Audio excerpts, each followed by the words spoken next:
Hello everyone, I'm Saket Bajpayee, Director of Prayas Physics Classes, Dehradun. Welcome students, welcome to this beautiful chapter, Thermal Properties of Matter. तो चलिए बच्चों, हम लोग इस lecture की शुरुआत करेंगे पहले टॉपिक से, जो कि है हीट। तो देखिए बच्चों, हम लोग ये जानते हैं, प्रैक्टिकल सी चीज है, कि अगर हम लोग हॉट स्टोव को टच करें, है ना, if you touch a hot stove, what will happen? Energy enters your hand. Why? Because the stove is warmer than your hand, है ना। ये काफी प्रैक्टिकल सी चीज है। लेकिन अगर आप किसी, है ना, पीस ऑफ आइस को टच करें तो क्या होगा? Energy transfers from your hand into the colder ice, है ना। जिस वजह से जो आइस है वो क्या होने लगती है? पिघलने लगती है, अगर आप उसे हाथ में थोड़ी देर रखे तो, है ना। The direction of spontaneous energy transfer is always from a warmer object to a neighbouring cooler object, है ना। ये हमें ध्यान रहे कि स्पॉन्टेनियस एनर्जी ट्रांसफर की डायरेक्शन क्या है? From warmer object to a neighbouring cooler object, ठीक है। The energy transferred from one object to another, और उस किस वजह से ये ट्रांसफर हो energy? Because of a temperature difference between them, है ना, इज कॉल्ड हीट। क्लियर है ये बात? अच्छा बच्चों, एक बहुत इंपॉर्टेंट बात है यहाँ पर, कि it is important two point out that matter does not contain heat, है ना। कोई भी मैटर जो वो हीट स्टोर करके नहीं रखता है, ऐसा नहीं कहते हैं ना। मैटर क्या कंटेन करता है? Matter contains molecular kinetic energy and possibly potential energy, लेकिन हीट को वो कंटेन नहीं करता है ना, ऐसा कहना गलत होता है। मॉलिक्यूलर काइनेटिक एनर्जी का मतलब क्या हुआ? वो काइनेटिक एनर्जी जो मॉलिक्यूल्स की वजह से आई है, ठीक है। और हम लोग आगे आने वाले चैप्टर्स में पढ़ेंगे कि मॉलिक्यूल्स के पास काइनेटिक एनर्जी अलग अलग फॉर्म में हो सकती है, जैसे रोटेशनल, है ना, rotational kinetic energy, vibrational kinetic energy, translational kinetic energy. Molecules हलचल करते रहते हैं, जिस वजह से एक एनर्जी होती है मैटर के पास, ठीक है। तो हीट क्या होता है? तो बच्चों, हीट होता है, heat is energy in transit from a body of higher temperature to one of lower temperature, ठीक है। तो एनर्जी जो है ना, ये वो एनर्जी है जो ट्रांजिट में होती है from a body of higher temperature to one of lower temperature, है ना। जब ये ट्रांसफर हो रही होती है तो हम लोग कहते हैं कि हीट एनर्जी का ट्रांसफरेंस हो रहा है। लेकिन एक बार जब ट्रांसफरेंस कंप्लीट हो जाता है ना, once transferred the energy ceases to be heat, अब उसे हम लोग हीट नहीं कहेंगे। As an analogy, work is also energy in transit. A body does not contain work, है ना। लेकिन हम लोग ये जानते हैं कि अगर बॉडी के ऊपर वर्क होता है या बॉडी वर्क करती है तो एनर्जी में चेंज आता है ना। इट डज वर्क और has work done on it, है ना। In previous chapters we called the energy resulting from heat flow thermal energy to make clear its link to heat and temperature. In this chapter we will use them the term that scientists prefer, और वो term क्या है? Internal energy, ठीक है। तो देखिए बच्चों, हमारे को एक थोड़ा सा आइडिया होना चाहिए इंटरनल एनर्जी के बारे में इस चैप्टर में। वैसे तो हम लोग इंटरनल एनर्जी को जो है काइनेटिक थ्योरी ऑफ गैसेस वाले चैप्टर में, थर्मोडायनेमिक्स वाले चैप्टर में और भी डेप्थ में देखेंगे, पर फिलहाल हम लोग इंटरनल एनर्जी का एक थोड़ा सा आइडिया ले लेते हैं ना। Internal energy is the grand total of all energies inside a substance, ठीक है। In addition to the translational kinetic energy of jostling molecules in a substance, there is energy in other forms, है ना। जो मैंने अभी अभी आपको बताया था कि मॉलिक्यूल्स जो है वो लगातार, है ना, अंदर हलचल मचाते रहते हैं ना। There is rotational kinetic energy of molecules and kinetic energy due to internal movements of atoms within molecules, है ना। ये जो मॉलिक्यूल्स है इनके पास रोटेशनल काइनेटिक एनर्जी भी हो सकती है, और भी अलग अलग तरीके की एनर्जीज हो सकती है, ठीक है। There is also potential energy due to the forces between molecules, है ना। मॉलिक्यूल्स को अट्रैक्ट भी करते हैं, है ना, रिपेल्शन भी होता है, अट्रैक्शन भी होता है, बहुत सारी चीजें होती है अंदर। तो इस वजह से पोटेंशियल एनर्जी का भी, है ना, एक स्कोप है अंदर, जो हम लोग आगे आने वाले चैप्टर्स में डिटेल में देखेंगे, ठीक है। तो बेसिकली हम लोग क्या समझ पा रहे हैं कि इंटरनल एनर्जी जो है ना, वो किस फॉर्म में हमें दिखाई दे सकती है? इंटरनल एनर्जी कैन बी, है ना, seen in the form of kinetic energies, वो भी बड़ी वैरायटी वाली, और उसके अलावा पोटेंशियल एनर्जी, जिसकी वजह क्या है? Forces between molecules. तो इस तरीके से बच्चों हम लोग क्या समझ सकते हैं कि so a substance does not contain heat, तो बदले में वो होता क्या है? उसके पास हीट एक बार ट्रांसफर हो गई तो उसके पास क्या एक्स्ट्रा आ जाता है? इट कंटेन्स इंटरनल एनर्जी, ठीक है। तो वही देखिए बच्चों, यहाँ लिखा है कि when a substance absorbs or gives off heat, the internal energy of the substance increases or decreases. अगर वो absorb करेगा तो क्या होगा, internal energy बढ़ेगी. अगर वो if it gives off heat तो उसकी internal energy कम हो जाएगी. In some cases, है ना, ये भी बड़ी मजेदार चीज है.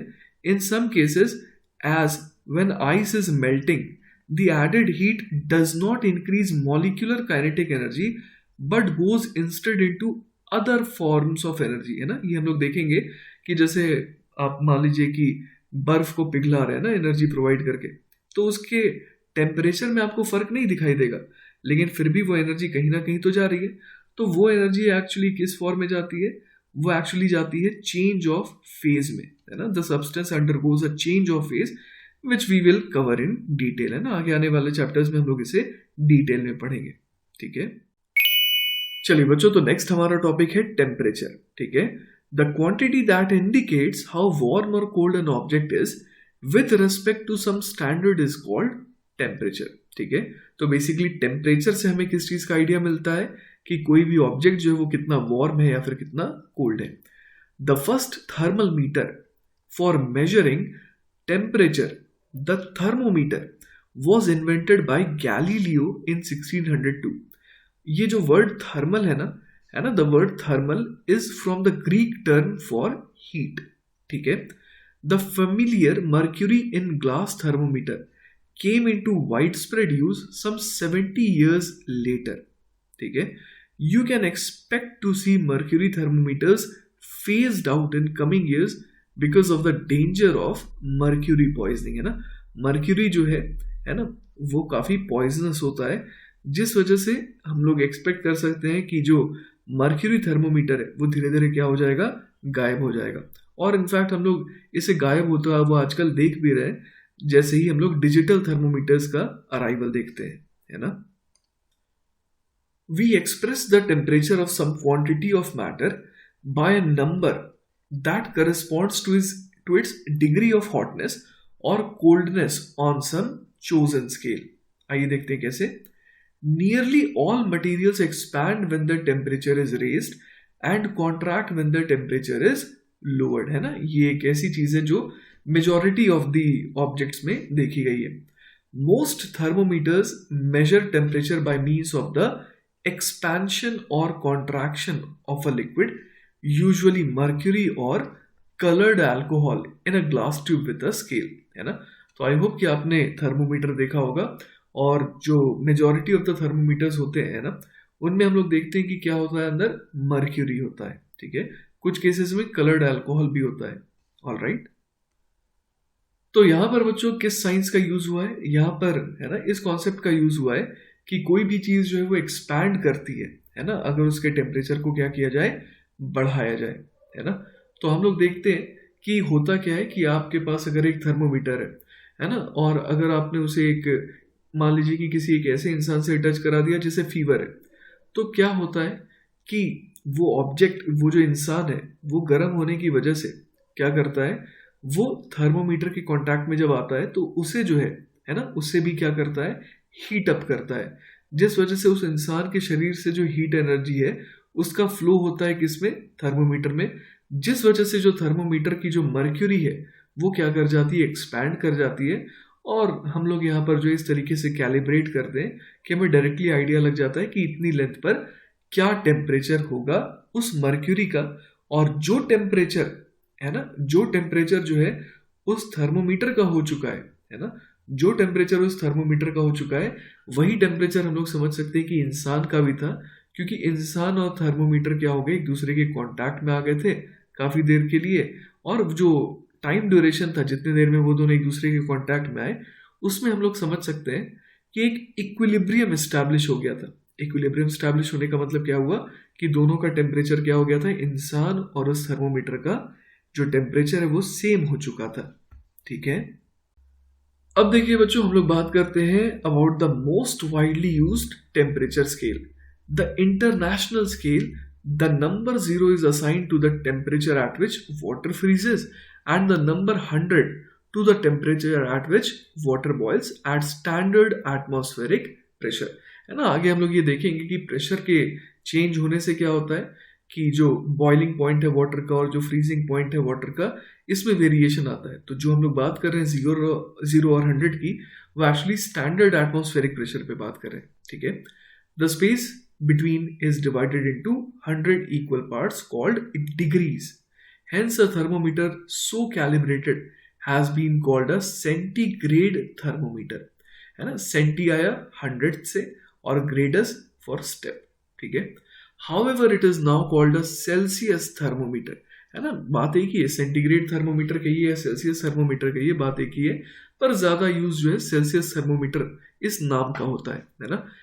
और ये किनके ऑनर में है? In honour of the man who first suggested the scale, the Swedish astronomer Anders Celsius, है ना।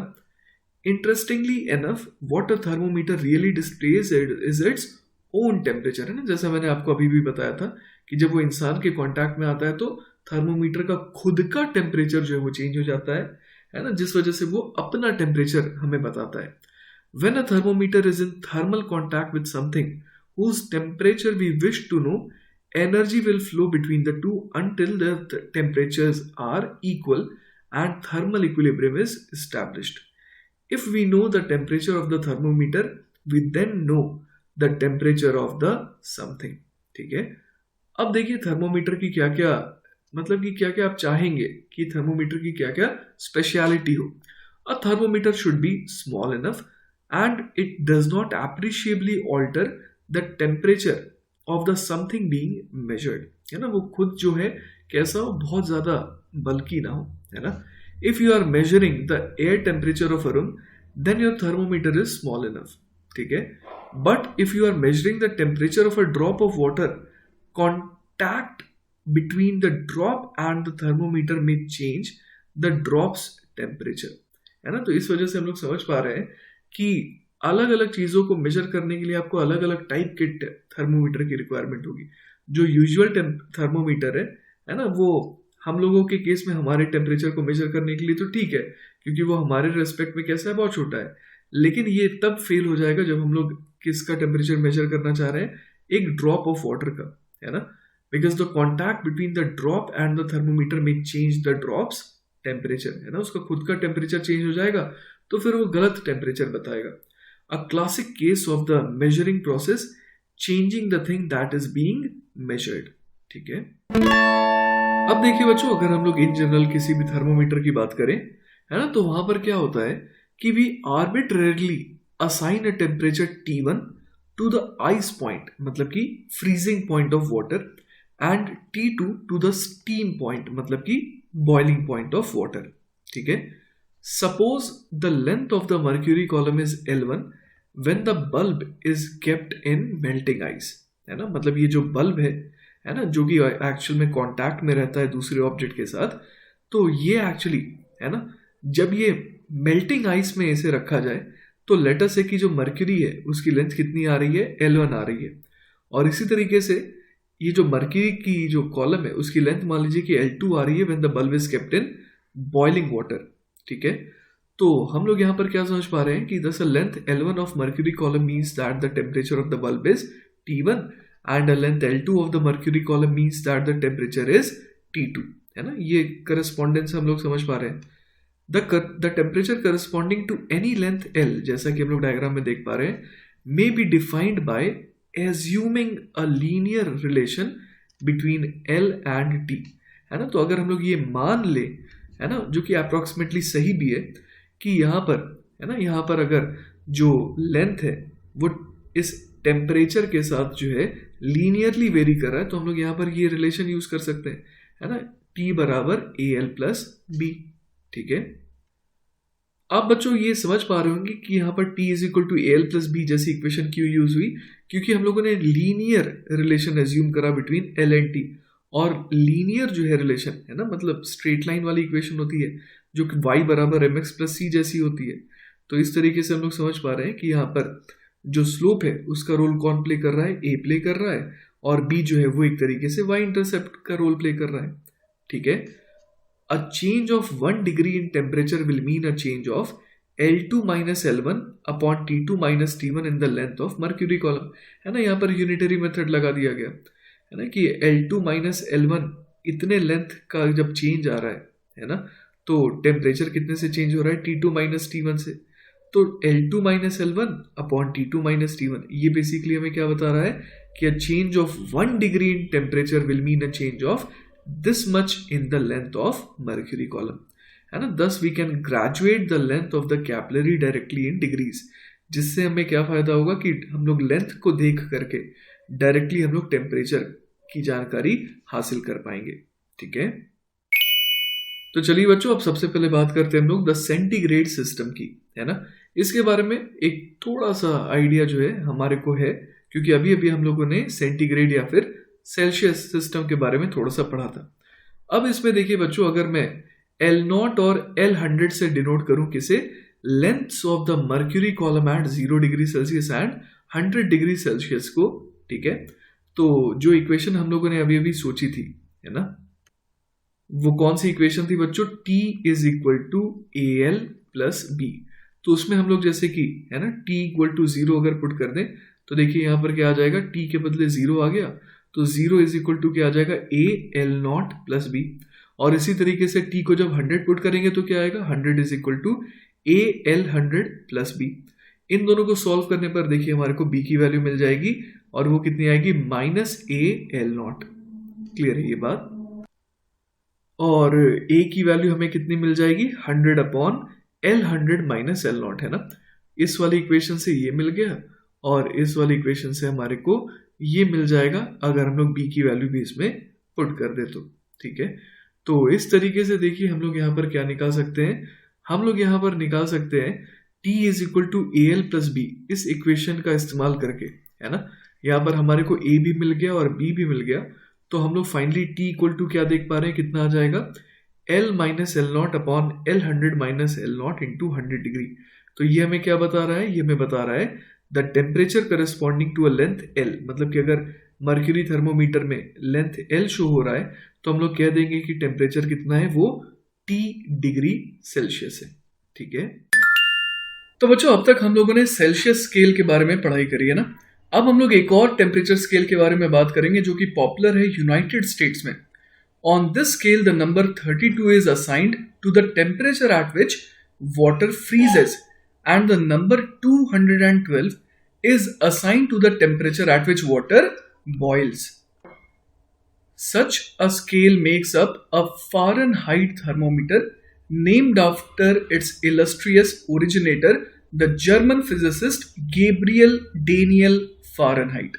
ठीक है, the Fahrenheit scale will become obsolete if and when the United States goes metric, है ना। तो यूनाइटेड स्टेट्स की वजह से ही जो है ये फारेनहाइट स्केल जो है अभी भी जिंदा है, ठीक है।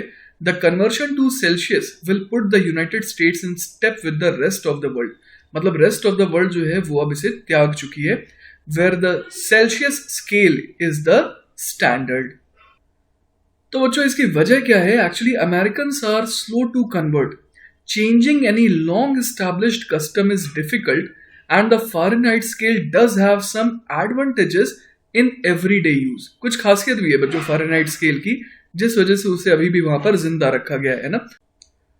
For example its degrees are smaller, जैसे कि 1 डिग्री फारेनहाइट होता है 5/9 टाइम्स डिग्री सेंटीग्रेड के, ठीक है।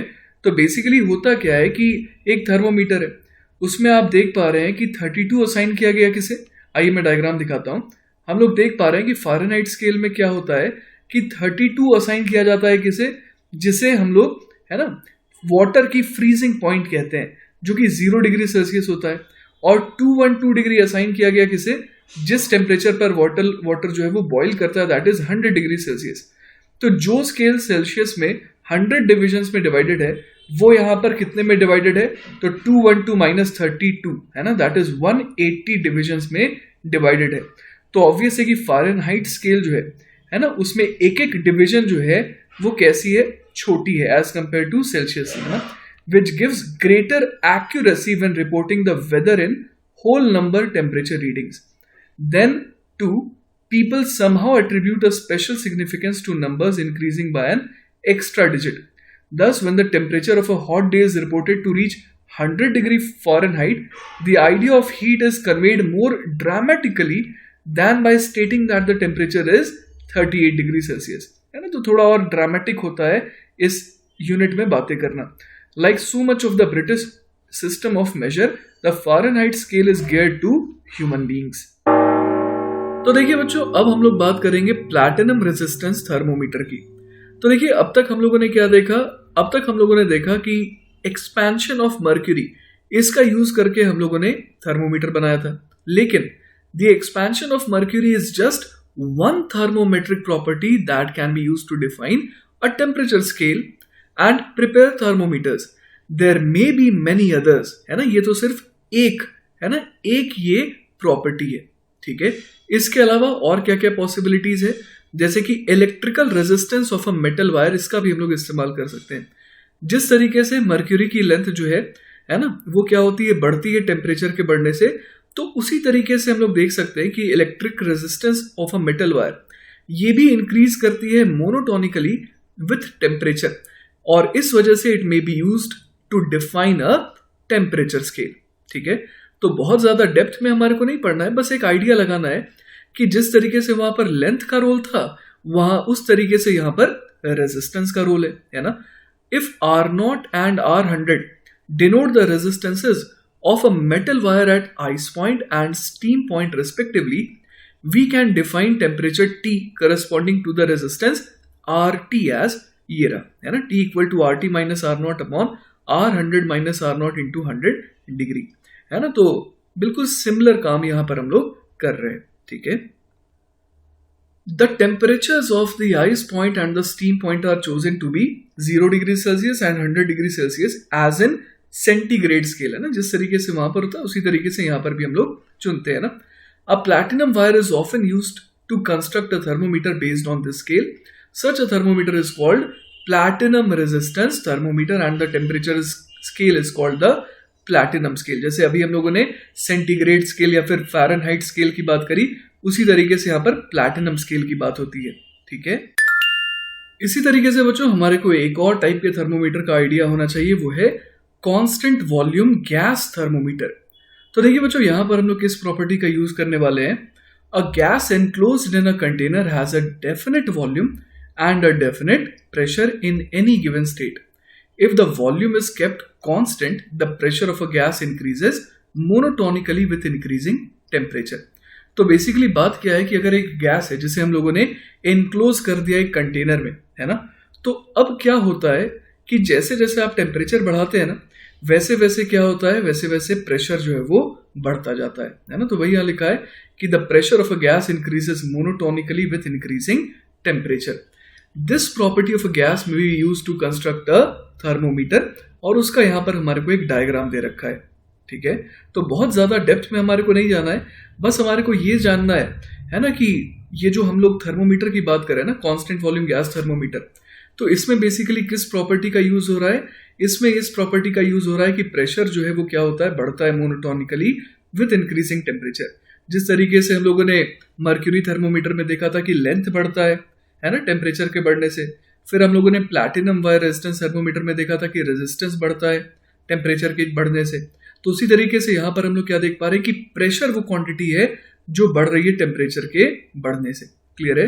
तो बिल्कुल सेम उसी तरीके का फॉर्मूला यहाँ पर भी हमें मिल जाएगा कि temperature T corresponding to a pressure P of the gas is defined by T is equal to क्या हो जाएगा, P minus P naught upon P100 minus P naught into 100 degree Celsius. चलिए बच्चों, तो नेक्स्ट हम लोग बात करते हैं एब्सोल्यूट टेम्परेचर स्केल के बारे में, ठीक है।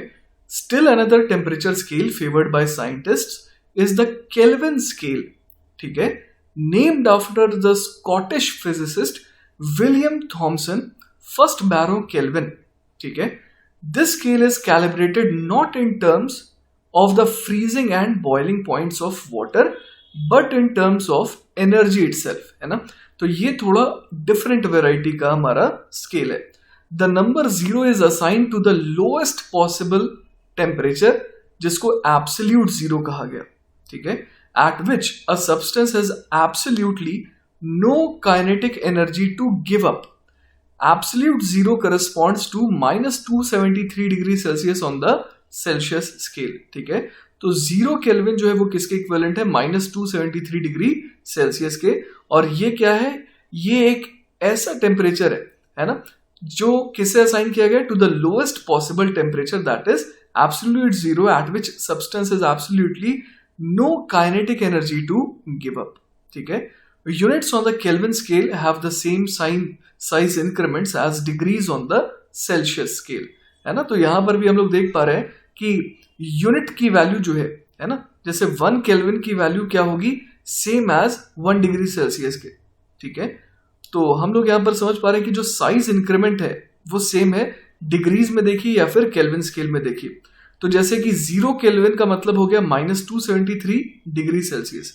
ठीक है, तो इसी तरीके से हम लोग क्या देख पा रहे हैं, हम लोग यहाँ पर देख पा रहे हैं कि 0 डिग्री सेल्सियस का मतलब क्या हो जाएगा, वो हो जाएगा 273 केल्विन. क्लियर है ये बात. और 100 डिग्री सेल्सियस का मतलब क्या हो जाएगा, 373 केल्विन. तो अगर केल्विन स्केल में देखें तो फ्रीजिंग पॉइंट क्या हो जाएगा वाटर का, फ्रीजिंग पॉइंट जो है वो हो जाएगा 273 केल्विन और बॉइलिंग पॉइंट हो जाएगा 373 केल्विन. एक और खास बात है बच्चों कि there are no negative numbers on the Kelvin scale. अच्छा बच्चों, एक और खास बात है एब्सोल्यूट जीरो के बारे में कि even at absolute zero a substance has what is called zero point energy which is unavailable energy that cannot be transferred to different substances. है ना, बस यही दिक्कत है कि वो एनर्जी दूसरे सब्सटेंस को ट्रांसफर नहीं की जा सकती है. Helium for example has enough motion at absolute zero to avoid freezing. और इसके आगे का जो एक्सप्लेनेशन है वो एक्चुअली क्वांटम थ्योरी को इन्वॉल्व करता है, इसीलिए हम लोग फिलहाल रहने देंगे. ठीक है, चलिए बच्चों, तो हमारा नेक्स्ट टॉपिक है आइडियल गैस इक्वेशन. तो आइडियल गैस इक्वेशन को समझने के लिए सबसे पहले हमें समझना होगा कि आइडियल गैस होती क्या है ना. तो यहां पर देखिए एक ग्राफ दिखाया गया है हमारे को, जिसमें क्या बनाया गया है, plots of pressure as a function of temperature for gas thermometers containing different types and quantities of gas. है ना, यहाँ पर डिफरेंट टाइप्स ऑफ गैसेज हैं, है ना, और उनकी क्वांटिटीज भी अलग अलग है. लेकिन एक बहुत ही मजेदार चीज यहाँ पर हम लोग देख पा रहे हैं, इस pressure as a function of temperature के ग्राफ में हम लोग देख पा रहे हैं कि यहाँ पर, है ना, जब हम लोग एक्सट्रापोलेट कर रहे हैं, है ना, तो ये जो डैश लाइंस हैं, dash lines show the plots extrapolated to zero pressure. तो जब बहुत कम प्रेशर की बात हम लोग कर रहे हैं ना, ऑलमोस्ट टेंडिंग टू जीरो पे, तो वहां पर हम लोग क्या देख पा रहे हैं कि जो डिफरेंस है अलग अलग टाइप के गैसेस में वो काफी कम हो गया है. ज्यादा हाई प्रेशर पर हम लोग देख पा रहे हैं, है ना, कि जो अलग अलग गैसेस में जो फर्क है वो काफी सिग्निफिकेंट है.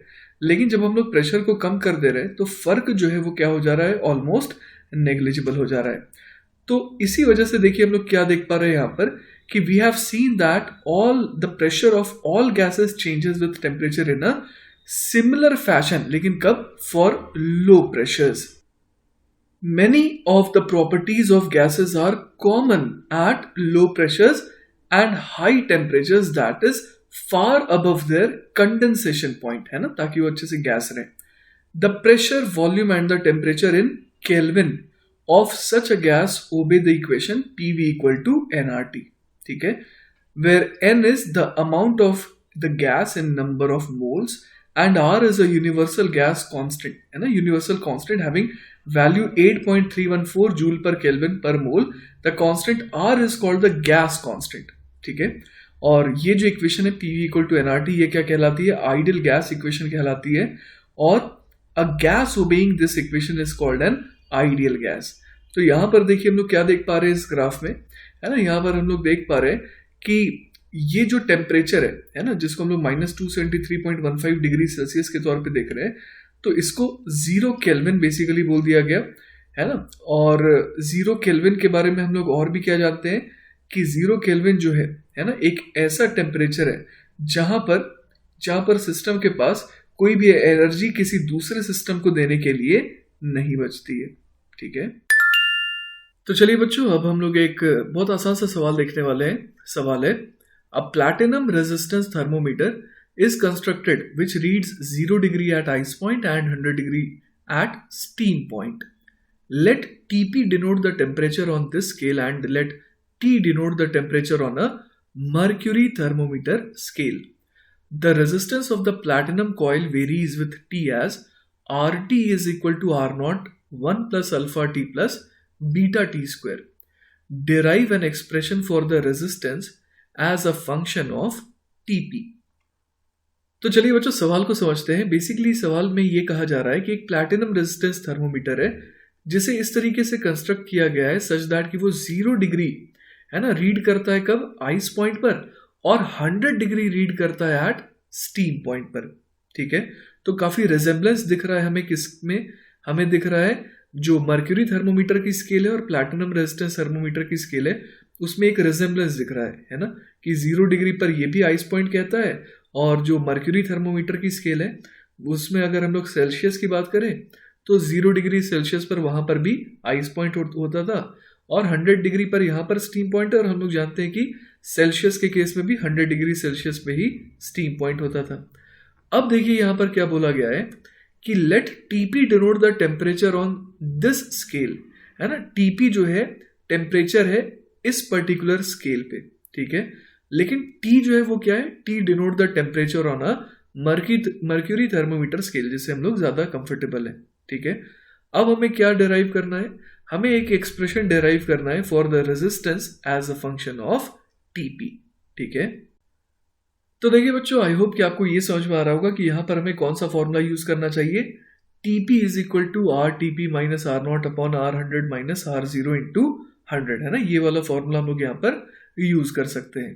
ठीक है, तो यहां पर बच्चों हमारे को निकालना क्या है, यहां पर हमारे को बेसिकली आर टीपी निकालना है ना, आर टीपी निकालना है as a function of TP. ठीक है, तो देखिए बच्चों यहां पर हम लोग क्या कर सकते हैं, है ना, यहां पर हमारे को ये भी मेंशन्ड है R T is equal to R naught 1 plus alpha T plus beta T square, तो इसका हम लोग यहाँ पर यूज करने वाले हैं। ठीक है, तो बच्चों देखिए यहां से हमारे पास आर टीपी जो है वो कुछ ऐसा आ जाएगा।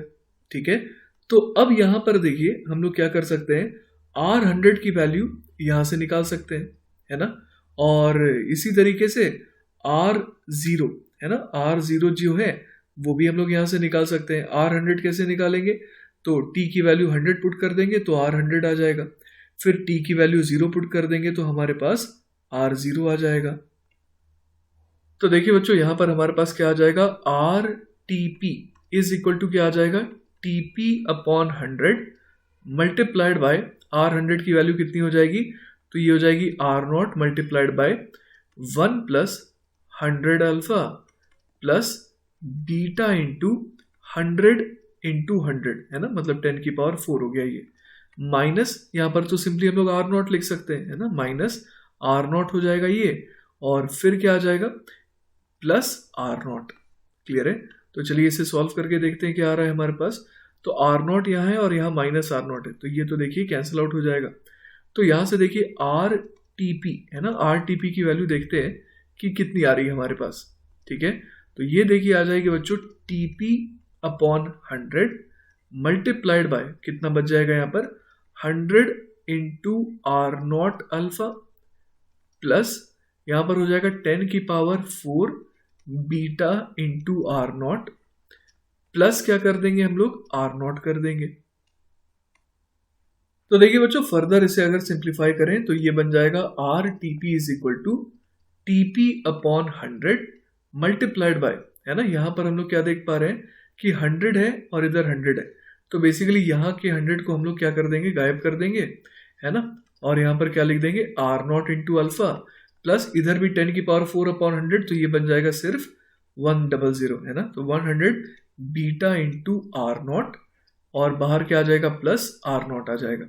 ठीक है, तो यहां से देखिए बच्चों हमारे पास फाइनल आंसर क्या आ जाएगा, R TP is equal to, यहां पर आप देख सकते हैं कि हर जगह से हम लोग आर नॉट को तो कॉमन ले सकते हैं, तो ये बन जाएगा R naught into 1 plus alpha TP plus beta into 100 TP. Clear है ये बात। चलिए बच्चों तो हम नेक्स्ट टॉपिक शुरू करते हैं जिसका नाम है थर्मल एक्सपेंशन। तो देखिए बच्चों क्या होता है कि when the temperature of a substance is increased, तो होता यह है कि उसके जो मॉलिक्यूल्स और एटम्स होते हैं दे एक्चुअली जिगल फास्टर, है ना, वो ज्यादा तेजी से अब वाइब्रेट करने लगते हैं and move farther apart on the average.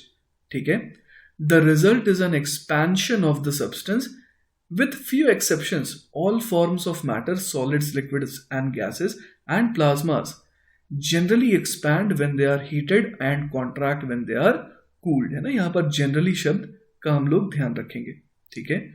In most cases involving solids these changes in volume are not very noticeable but careful observations usually detect them, है ना। अगर आप बहुत बारीकी से देखेंगे तो बिल्कुल आपको फर्क दिखना ही दिखना है। जैसे कि telephone wires become longer and sag more on a hot summer day than they do on a cold winter day, है ना। गर्मी की वजह से वो और ज़्यादा लंबे हो जाते हैं, जिस वजह से वो झूल जाते हैं, सैग कर जाते हैं। A metal lid on a glass jar can often be loosened by heating just the lid under hot water. ये हो सकता है कि आपने एक्सपेरिमेंट करा भी हो, है ना। कभी कोई शीशी अगर नहीं खुल रही हो तो आपने हो सकता है उसे गर्म करा हो, जिसके बाद वो जो ढक्कन है वो आराम से खुल जाता हो, है ना। उसकी भी वजह एक्सपेंशन ही है ना, लिड थोड़ा एक्सपैंड कर गया हो। If one part of a piece of glass is heated or cooled more rapidly than adjacent parts, the resulting expansion or contraction may break the glass, especially if the glass is thick, है ना। तो यहाँ पर अचानक से इसीलिए कहा जाता है कि पानी जो है बहुत खौलता हुआ जो है वो ग्लास में नहीं डालें, है ना। उससे क्या होता है कि सडनली जो है ग्लास का एक हिस्सा जो है उसको बहुत ज़्यादा हीट मिल जाएगी और जो ऊपर वाला हिस्सा है उसको हीट नहीं मिल रही, तो अचानक से वो टूट भी सकता है ना। Pyrex heat resistant glassware is an exception because it is specially formulated to expand very little with increasing temperature, about a third as much as ordinary glass, है ना। तो टेक्नोलॉजी के साथ साथ हम लोग हीट रेजिस्टेंट चीज़ें भी डेवलप करते जा रहे हैं। The expansion of substances must be accommodated in structures and devices of all kinds, है ना। तो इस चीज़ का हम लोग ध्यान रखते हैं। जैसे कि डेंटिस्ट की अगर बात करें ना, तो डेंटिस्ट जो है अगर आपकी दांतों में कैविटी हो जाती है ना, तो वो फिलिंग मटेरियल का यूज़ करता है, और फिलिंग मटेरियल वो ऐसा चुनता है सच दैट कि उसका रेट ऑफ एक्सपेंशन क्या हो, सेम हो as compare to that of teeth. वरना क्या होगा कि अगर मान लीजिए कि आपकी दांत जो है वो ज़्यादा एक्सपैंड कर गए as compare to filling material, तो फिर फिलिंग मटेरियल जो है वो निकल जाएगा, है ना। The aluminium pistons of some automobile engines are just enough smaller in diameter than the steel cylinders to allow for the much greater expansion rate of aluminium, है ना। अलग अलग मटेरियल्स जो है अलग अलग रेट से एक्सपैंड करते हैं। जैसे एल्यूमिनियम और स्टील का एक्सपेंशन का रेट क्या होगा, अलग अलग होगा, तो उसका भी ध्यान रखना होता है। अ सिविल इंजीनियर, है ना, uses reinforcing steel with the same expansion rate as concrete, है ना। तो मैंने भी जैसे सिविल इंजीनियरिंग करी है, तो मैंने भी इस चीज़ के बारे में पढ़ा था पहले कि एक्चुअली होता क्या है कि जो सिविल इंजीनियर्स होते हैं उनको रीएनफोर्सिंग स्टील, है ना, इस तरीके से चुनना होता है सच दैट कि उसका जो एक्सपेंशन रेट हो वो क्या हो, कंक्रीट के जैसा ही हो। तो बच्चों इस डायग्राम में आप देख पा रहे हैं थर्मल एक्सपेंशन का एक एग्जांपल। यहां पर देखिए, the extreme heat of a July day in Asbury Park New Jersey caused the buckling of these railroad tracks, है ना। आप देख पा रहे हैं कि ट्रैक्स किस तरीके से गर्मी की वजह से डीफॉर्म हो गए, है ना।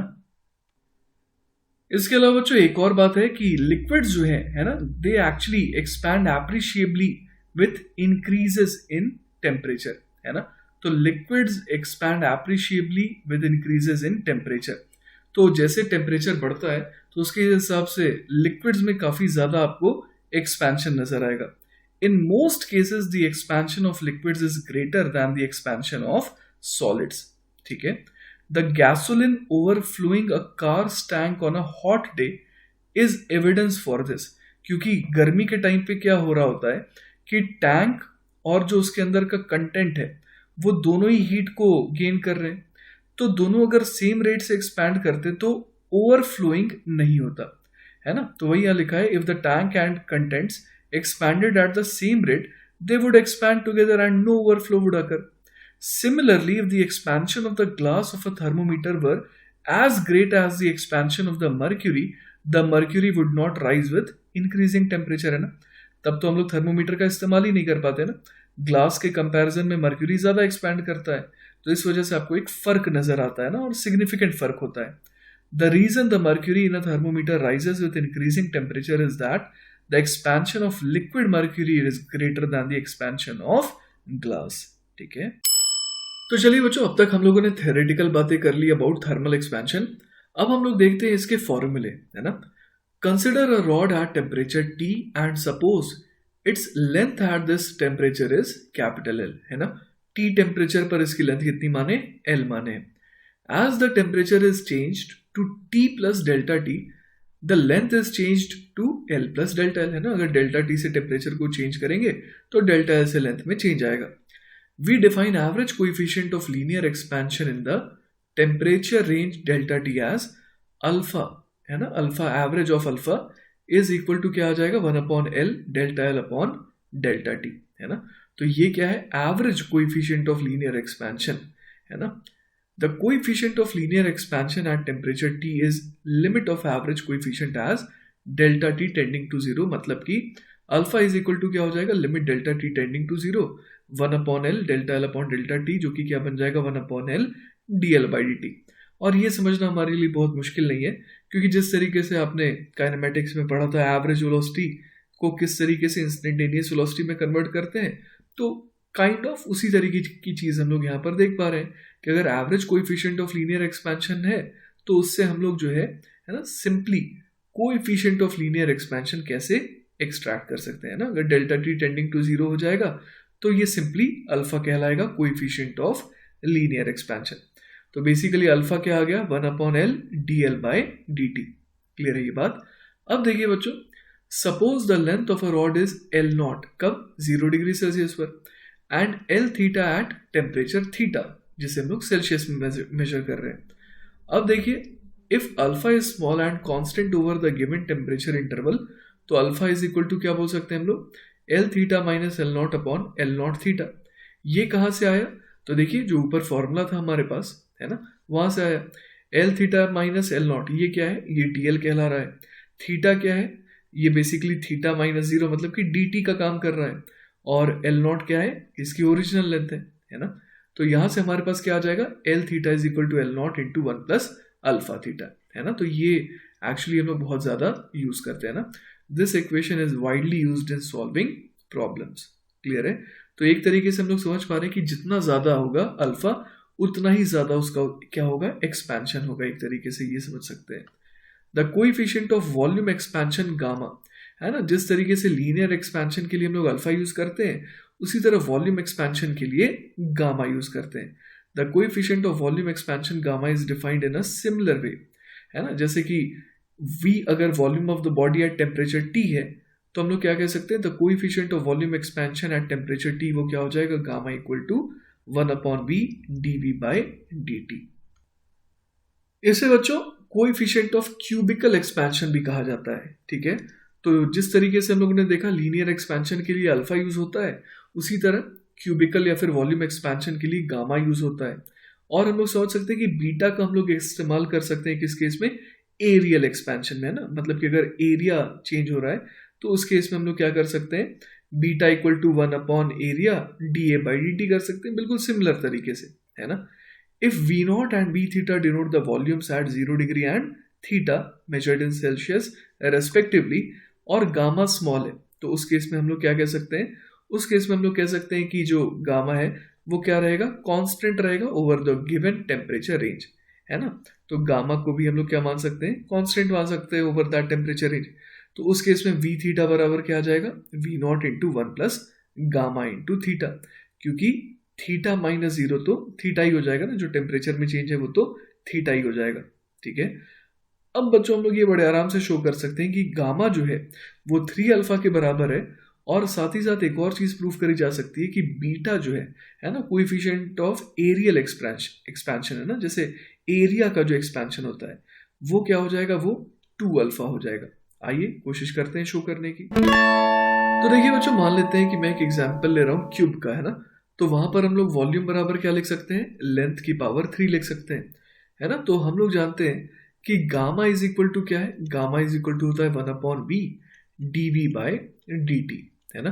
तो यहां पर देखिए मैं क्या लिख सकता हूं, यहां पर मैं लिख सकता हूं गामा इज इक्वल टू 1/वॉल्यूम के बदले क्या आ जाएगा, L³ आ जाएगा, और dV बाई dt क्या बन जाएगा, तो ये बन जाएगा 3L² dL अपॉन dt, है ना। तो अब यहाँ पर देखिए L² से यहाँ पर L² कट गया तो एक L बच गया। तो गामा इज इक्वल टू क्या आ गया, 3 टाइम्स, है ना, 1/L dl/dt। क्लियर है ये बात। लेकिन हमें पता है 1/L dl/dt ये क्या बन जाता है, ये तो अल्फा बन जाता है। तो यहाँ से हम लोगों ने बड़े आराम से क्या शो कर दिया, gamma is equal to 3 alpha, और इसी तरीके से बीटा इक्वल टू 2 अल्फा भी शो किया जा सकता है। क्लियर है ये बात। तो हम लोग समझ पा रहे हैं कि अगर, है ना, जो मटेरियल है वो हर डायरेक्शन में बिल्कुल सेम तरीके से एक्सपैंड करता है, तो गामा इज इक्वल टू क्या हो जाएगा, 3 अल्फा हो जाएगा। ठीक है, चलिए बच्चों, तो अब हम लोग समझेंगे थर्मल एक्सपेंशन को qualitatively on the molecular level. Consider the interatomic forces in a solid as springs, है ना, जैसा कि यहां पर आप इस डायग्राम में भी देख पा रहे हैं। ठीक है, हमें इस तरीके के मॉडल से इसको समझना है। There is an analogous relationship between spring forces and interatomic forces. Each atom vibrates about its equilibrium position, है ना, हर एक एटम जो है वो क्या करता है, वाइब्रेट करता है अबाउट इट्स इक्विलिब्रियम पोजीशन। अब जब टेम्परेचर बढ़ता है तो क्या होता है, the energy and amplitude of the vibration also increase. Obvious सी बात है, the interatomic spring forces are not symmetrical about the equilibrium position. वरना क्या होता, वरना हम लोग समझते कि अगर सिमेट्रिकल होता, है ना, तो ओवरऑल जो इंक्रीमेंट है वो तो नहीं आता, क्योंकि पार्टिकल जो है दूर जाकर के वापस से वहीं पर आ रहा है ना। तो हम लोग समझ सकते हैं कि यहाँ पर ये बहुत इंपॉर्टेंट है कि the interatomic spring forces are not symmetrical about the equilibrium position. इस वजह से एक्चुअली एक्सपेंशन होता है ना। They usually behave like a spring that is easier to stretch than to compress. As a result, when the amplitude of vibration increases, the average distance between atoms also increases. As the atoms get farther apart, every dimension increases. तो यहाँ पर average distance जो है ना बच्चों, वो क्या हो जाती है, बढ़ जाती है। ठीक है, वो एक्चुअली किस तरीके से ऐसा होता है, तो एक ऐसे स्प्रिंग की तरह बिहेव करता है जो ईजियर है स्ट्रेच करना। तो स्ट्रेच होने के समय तो वो ज़्यादा दूर दूर हो जाते हैं, लेकिन जब पास आने लगते हैं तो उतना कम नहीं हो पाते हैं। जितना ज़्यादा एक्सपेंशन होता है उतना ही एग्जैक्टली कंप्रेशन नहीं हो पाता है, जिस वजह से जो है ओवरऑल हम लोग, या फिर एवरेज डिस्टेंस जो है वो हम लोग क्या कह सकते हैं, उन एटम्स के बीच में बढ़ जाती है ना। As the atoms get farther apart, every dimension increases. तो यही बात देखिए बच्चों, इन दोनों डायग्राम्स के थ्रू एक्सप्लेन करी गई है कि average distance between atoms increase, है ना। A model of the forces between neighbouring atoms in a solid, इस तरीके से हम लोग एनालाइज कर सकते हैं। अब यहाँ पर देखिए potential energy as a function of x का ग्राफ दिया हुआ है ना। तो यहाँ पर एक्स क्या बता रहा है, एक्स है डिस्टेंस बिटवीन एटम्स, और ये डॉट क्या बता रहा है, एवरेज डिस्टेंस बिटवीन एटम्स। ठीक है, तो अब देखिए बच्चों, यहाँ पर हम लोग क्या देख पा रहे हैं कि जिस जगह पर, है ना, u as a function of x का ग्राफ जहां पर उसका मिनिमा आ रहा है, वहां पर हम लोग समझ सकते हैं कि ये जो x की पोजीशन है ये क्या बता रही है, इक्विलिब्रियम सेपरेशन, है ना। तो यहाँ पर x जो है वो डिस्टेंस बिटवीन एटम्स है, और x की ये जो लोकेशन है ये हमें क्या बता रहा है कि इस लोकेशन पे जनरली जो दो एटम्स है वो रहना चाहते हैं, है ना। अब लेकिन देखिए क्या हो रहा है, अगर एनर्जी को बढ़ाया जा रहा है ना, as energy increases from E1 to E2, तो अब देखिए क्या हो रहा है, पहले E1 एनर्जी की अगर हम लोग बात करें तो E1 एनर्जी पे जो है क्या हो रहा था कि जो दो एटम्स थे उनके बीच का सेपरेशन जो है ना, वो लेटर से कि कितना था, x0 था। अब क्या हो रहा है कि जब एनर्जी कितनी हो गई, E2 हो गई, है ना। तो अब यहाँ पर हम लोग देख पा रहे हैं कि ये जो ग्राफ है ये बिल्कुल सिमेट्रिकल नहीं है ना, ये जो ग्राफ है ये बिल्कुल सिमेट्रिक नहीं है, और इस वजह से इसका एवरेज जो है थोड़ा सा खिसका हुआ है। उसी तरीके से जब एनर्जी और बढ़ जा रही है तो इसका भी एवरेज थोड़ा सा खिसका हुआ है। ठीक है, तो इस वजह से हम लोग देख पा रहे हैं कि एवरेज सेपरेशन जो है वो x0 से बढ़ते बढ़ते आगे बढ़ती जा रही है। ठीक है, और अगर एवरेज सेपरेशन बढ़ रही है तो ओवरऑल जो मटेरियल है वो भी थोड़ा एनलार्ज होता जा रहा है। ठीक है ना। चलिए बच्चों, तो एक सवाल देखते हैं। सवाल है, an iron rod of length 50 centimetre is joined at an end to an aluminium rod of length 100 centimetre. All measurements refer to 20 degrees Celsius. Find the length of the composite system at 100 degrees Celsius and its average coefficient of linear expansion. The coefficient of linear expansion of iron and aluminium are 12 into 10 to the power minus 6 per degree Celsius and 24 into 10 to the power minus 6 per degree Celsius. तो देखिए बच्चों, यहाँ पर हमारे को क्या दिया हुआ है, हमारे को एक आयरन रॉड दी हुई है जिसकी लेंथ 50 सेंटीमीटर है और वो एक एल्यूमिनियम रॉड के साथ जॉइंट है और एल्यूमिनियम रॉड की लेंथ 100 सेंटीमीटर है। कब? 20 डिग्री सेल्सियस पर। अब जो है पूरे सिस्टम का जो टेम्परेचर है वो बढ़ा करके कितना कर दिया गया, 100 डिग्री सेल्सियस कर दिया गया और हमारे को अल्फा दे रखा है आयरन और एल्यूमिनियम दोनों का ही। ठीक है, तो अब हमारे को क्या निकालना है, अब हमारे को निकालना है length of the composite system eight 100 degree Celsius. तो देखिए बच्चों, यहां पर हम लोग क्या कर सकते हैं, अगर हम लोग सबसे पहले आयरन रॉड की बात करें, है ना, तो आयरन रॉड के लिए हम लोग क्या लिख सकते हैं, लेंथ एट 100 डिग्री सेल्सियस, है ना, length at 100 degree Celsius for iron. ये हम लोग कितना बोल सकते हैं, तो ये एक्चुअली हो जाएगा L20, है ना, किसका, आयरन का, multiplied by 1 plus alpha iron into delta T. Clear है ये बात? तो यहां पर देखिए हमारे को क्या दे रखा है, हमारे को दे रखा है length of the iron at 20 degree Celsius, है ना, तो वो कितना था, तो वो था 50 सेंटीमीटर। तो हम लोग लिख देंगे 50 सेंटीमीटर मल्टीप्लाइड बाय 1 प्लस, अब आयरन का अल्फा कितना दे रखा है, तो वो दे रखा है 12 into 10 to the power minus 6 और टेम्परेचर में कितने का चेंज आया, तो 20 से 100 हो गया, मतलब 80 का फर्क आया। क्लियर है ये बात? तो ये बच्चों कैलकुलेट करने पर आ जाता है 50.048 सेंटीमीटर। ठीक है, इसी तरीके से बच्चों लेंथ ऑफ, है ना, एल्यूमिनियम एट 100 डिग्री सेल्सियस, है ना, वो हम लोग कैसे निकाल सकते हैं, तो वो हो जाएगा length at 20 degree Celsius aluminium का, ठीक है, multiplied by 1 plus alpha aluminium into delta T. ठीक है, तो यहाँ पर देखिए इनिशियल लेंथ एल्यूमिनियम की 100 सेंटीमीटर दे रखी है, तो 100 सेंटीमीटर मल्टीप्लाइड बाय 1 प्लस, अब देखिए बच्चों यहाँ पर जो डेटा है उसमें हमारे को अल्फा दे रखा है 24 into 10 to the power minus 6, तो यहाँ लिख देंगे 24 into 10 to the power minus 6 और यहाँ पर डेल्टा टी कितना हो गया, तो डेल्टा टी जो है वो 100 माइनस 20 दैट इज 80 का हो जाएगा। ठीक है, तो ये बच्चों कैलकुलेट करने पर आ जाएगा 100.192 सेंटीमीटर के बराबर। तो हम लोग यहाँ पर क्या देख पा रहे हैं कि जो एल नेट है ना, एल नेट कितना हो जाएगा, तो हो जाएगा 50.048 प्लस 100.192 इतने सेंटीमीटर के बराबर।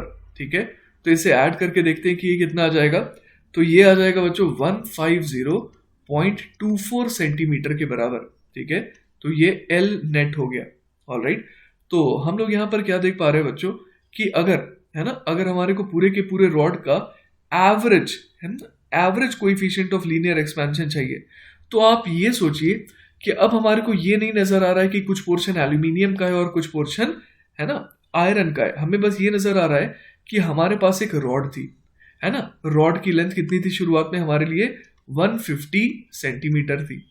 अब उसकी लेंथ जो है बढ़ करके कितनी हो गई, तो अब जो है हमारे नजर में उसकी लेंथ जो है बढ़ करके हो गई 150.24 सेंटीमीटर, है ना, तो मैं लिख देता हूं 150.24 सेंटीमीटर।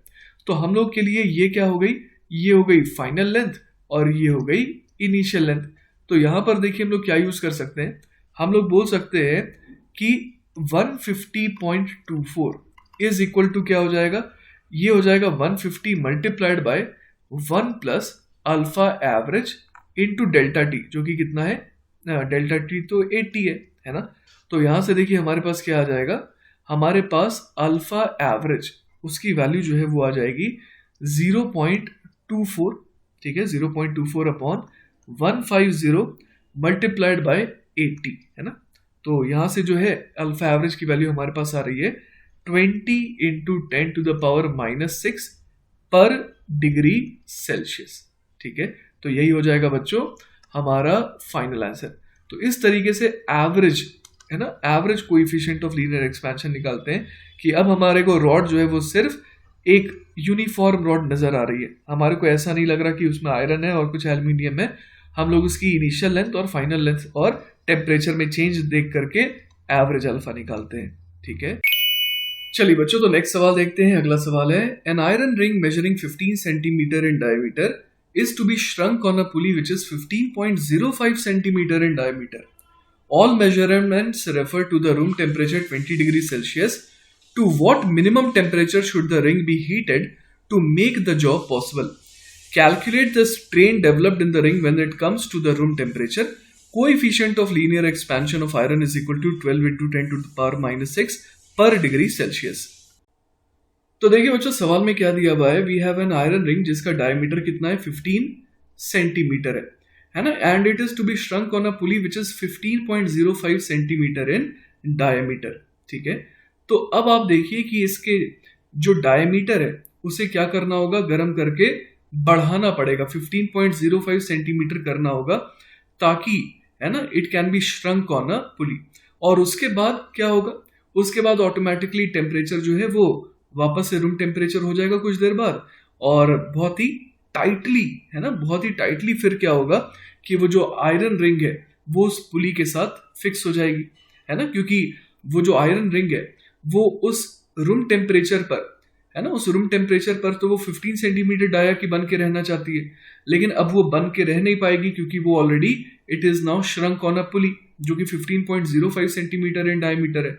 तो वो हमेशा यही कोशिश करेगी कि अपने डायमीटर को क्या करे, कम करे, पर वो कम नहीं कर पाएगी, और इसी का फायदा हम लोग यहाँ पर उठाएंगे।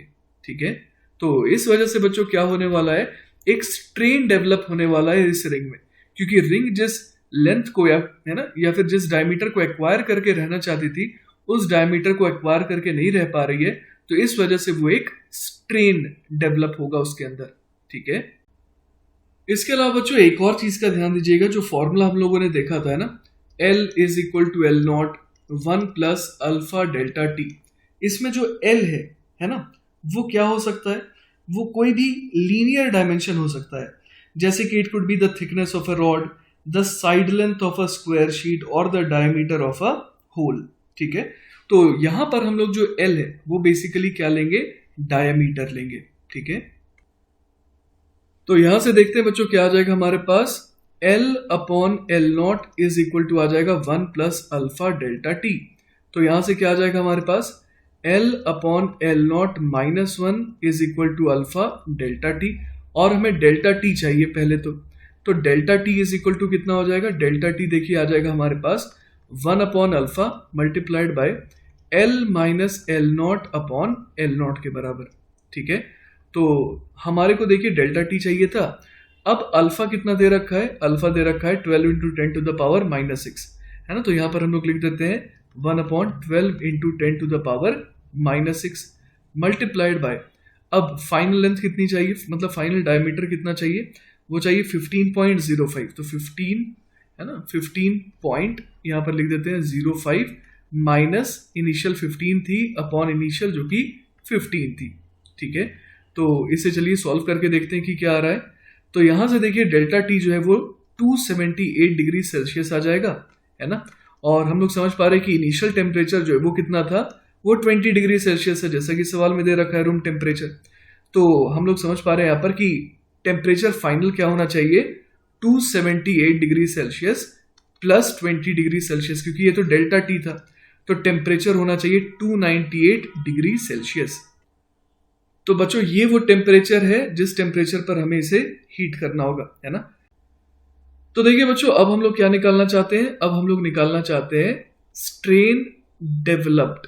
ठीक है, तो हम लोग देख सकते हैं बच्चों कि वो जो आयरन रिंग थी, है ना, उसका डायमीटर एक्चुअली क्या था, उसका डायमीटर था 15 सेंटीमीटर, है ना, 15 सेंटीमीटर उसका डायमीटर था, किस टेम्परेचर पर, 20 डिग्री सेल्सियस पर। लेकिन हम लोगों ने उसका डायमीटर बढ़ा करके कितना कर दिया, 15.05 सेंटीमीटर कर दिया, और 20 डिग्री सेल्सियस पर भी उसका डायमीटर अब कितना रह गया, 15.05 सेंटीमीटर ही रह गया। तो वो चाहती ये वाला थी, लेकिन अब हो कौन सा गया, ये वाला हो गया। तो इसका मतलब हमेशा वो क्या फील करेगी कि उसे अपनी डायमीटर को कम करना चाहिए, लेकिन वो कम कर नहीं पा रही, जिस वजह से एक स्ट्रेन डेवलप होगा, है ना। तो यहां पर हम लोग स्ट्रेन डेवलप क्या लिख सकते हैं, स्ट्रेन डेवलप हो जाएगा कि आखिर जिस डायमीटर को वो एक्वायर करना चाहती है ना, उस डायमीटर से कितने का फर्क है, तो फर्क जो है वो तो है 0.05 सेंटीमीटर का, डिवाइडेड बाय, है ना, इसको किससे डिवाइड करेंगे, 15 सेंटीमीटर से, ठीक है। और इसे हमने क्यों डिवाइड किया 15 सेंटीमीटर से, क्योंकि 20 डिग्री सेल्सियस पर, है ना, शुरुआत में इसका जो डायमीटर था वो कितना था, 15 सेंटीमीटर ही था, ठीक है, इस आयरन रिंग का। तो इसमें जो स्ट्रेन डेवलप आएगा वो कितना आ जाएगा, 0.05 अपॉन 15। तो ये आ जाता है बच्चों 3.33 इंटू 10 टू द पावर -3, है ना। तो यही हमारा फाइनल आंसर होगा, ठीक है। चलिए बच्चों, तो नेक्स्ट सवाल देखते हैं। अगला सवाल है, a pendulum clock consists of an iron rod connected to a small heavy bob. If it is designed to keep correct time at 20 degree Celsius, how fast और slow will it go in 24 hours at 40 degree Celsius. हमारे को coefficient of linear expansion of iron दे रखा है 1.2 into 10 to the power -5 पर degree Celsius.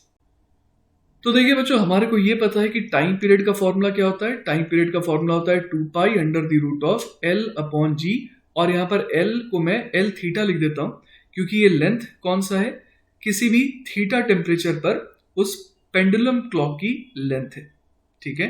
तो यहाँ पर हम लोग कह सकते हैं कि L थीटा जो है वो बेसिकली क्या हो जाएगा, L थीटा हो जाएगा L0 1 plus alpha into theta के बराबर। क्लियर है ये बात। यहाँ पर L0 क्या है, यहाँ पर L0 का मतलब हो गया length of the pendulum at 0 degree Celsius, ठीक है। और जिस वजह से किसी भी थीटा टेम्परेचर पर हम लोग देख सकते हैं कि चेंज इन टेम्परेचर कितने का आएगा, थीटा का आएगा, ठीक है। तो चलिए बच्चों, L थीटा की इस एक्सप्रेशन को यहाँ पर पुट करके टेम्परेचर, ये सॉरी जो टाइम पीरियड है उसकी वैल्यू निकालते हैं। तो time period is equal to कितना हो जाएगा, 2 pi under the root of L theta की वैल्यू हम लोग रख देंगे L0 1 प्लस अल्फा थीटा, और यहां पर आ जाएगा G। तो बच्चों अगर इसे फर्दर सिंप्लीफाई करें तो ये क्या बन जाएगा, 2 pi under the root of L0 upon G आ जाएगा, और साथ में यहां पर आ जाएगा 1 प्लस अल्फा थीटा की पावर हाफ, है ना।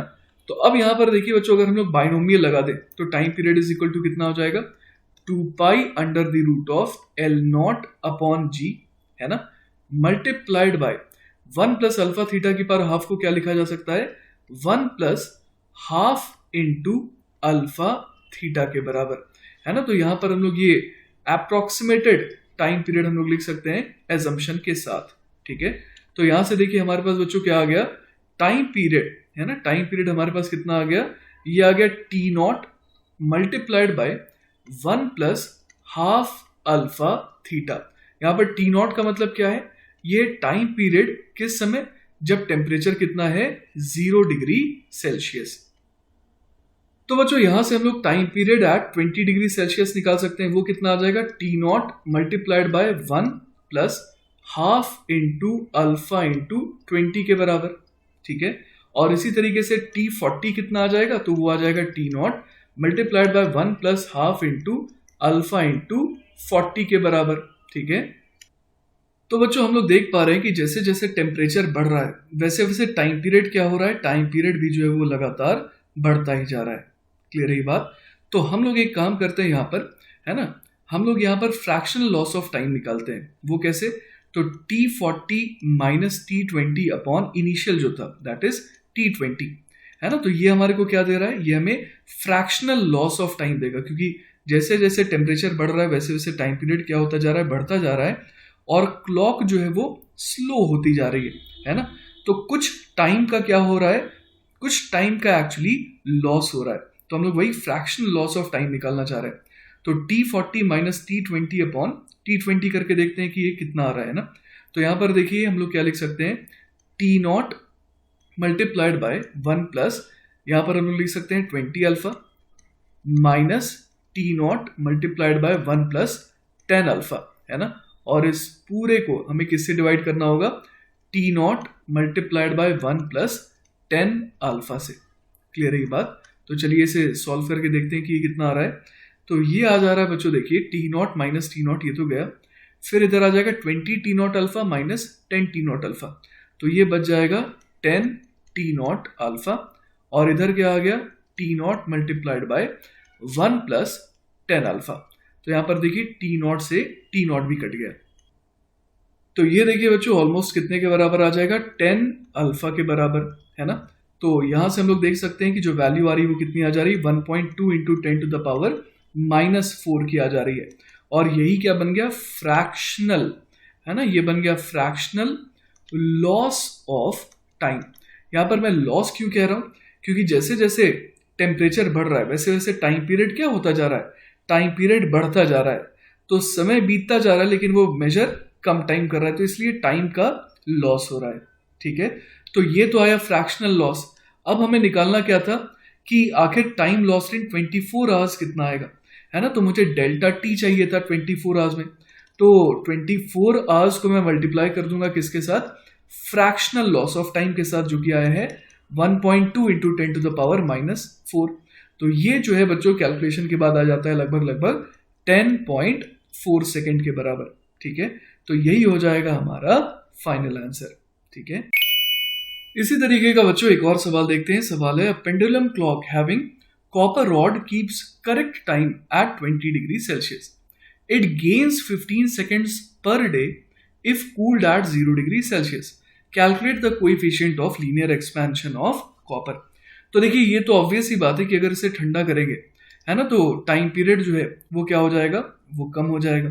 तो टाइम पीरियड कम हो जाएगा तो वो ज्यादा टाइम शो करेगा ना, there will be a gain of 15 seconds per day यहां मेंशन्ड है, तो गेन तो होना ही था, है ना। तो देखिए बच्चों अगेन इस सवाल में हम लोग क्या यूज कर सकते हैं, time period is equal to 2 pi under the root of L theta upon g, है ना। और हम लोग जानते हैं कि एल थीटा क्या हो जाएगा, एल थीटा हो जाएगा length of the pendulum at any temperature theta. तो ये जो है हम लोगों ने देख रखा है किस में कन्वर्ट हो जाता है, ये कन्वर्ट हो जाता है T naught multiplied by 1 plus half alpha theta में। ठीक है, तो अब देखिए बच्चों हम लोग time period at 20 degree Celsius कितना लिख सकते हैं, तो ये बन जाएगा T naught multiplied by 1 plus half into alpha into 20, तो ये बन जाएगा हाफ इंटू 20 इज 10, तो ये बन जाएगा 10 अल्फा, है ना। तो हमारे पास क्या आ गया, time period at 20 degree Celsius आ गया time period at 0 degree Celsius multiplied by 1 plus 10 alpha. ठीक है, तो अगेन हम लोग यहाँ पर देख सकते हैं कि T20 minus T0 upon T0, है ना, ये हमें क्या दे देगा, ये मैं approximately fractional gain in time दे देगा, है ना। और ये हम लोग समझ पा रहे हैं कि कितने के बराबर आ जाएगा, जैसा कि पिछले बार भी हम लोगों ने कैलकुलेशन करा था, ये आ जाएगा अल्फा इंटू 10 के बराबर। क्लियर है ये बात। तो T20 minus T not upon T not, ये क्या दे दे रहा है हमें, ये दे दे रहा है हमें अप्रोक्सीमेटली, है ना, अप्रोक्सीमेटली क्या दे रहा है ये, the fractional gain in time, है ना। इस बार टाइम में गेन क्यों हो रहा है, क्योंकि जो क्लॉक है वो फास्ट हो गई, है ना, तो वो कुछ एक्स्ट्रा टाइम दिखा रही है, जिस वजह से हम लोग कह रहे हैं कि गेन इन टाइम आ रहा है। ठीक है, T20 is the correct time period, है ना, ये तो हमें पता है।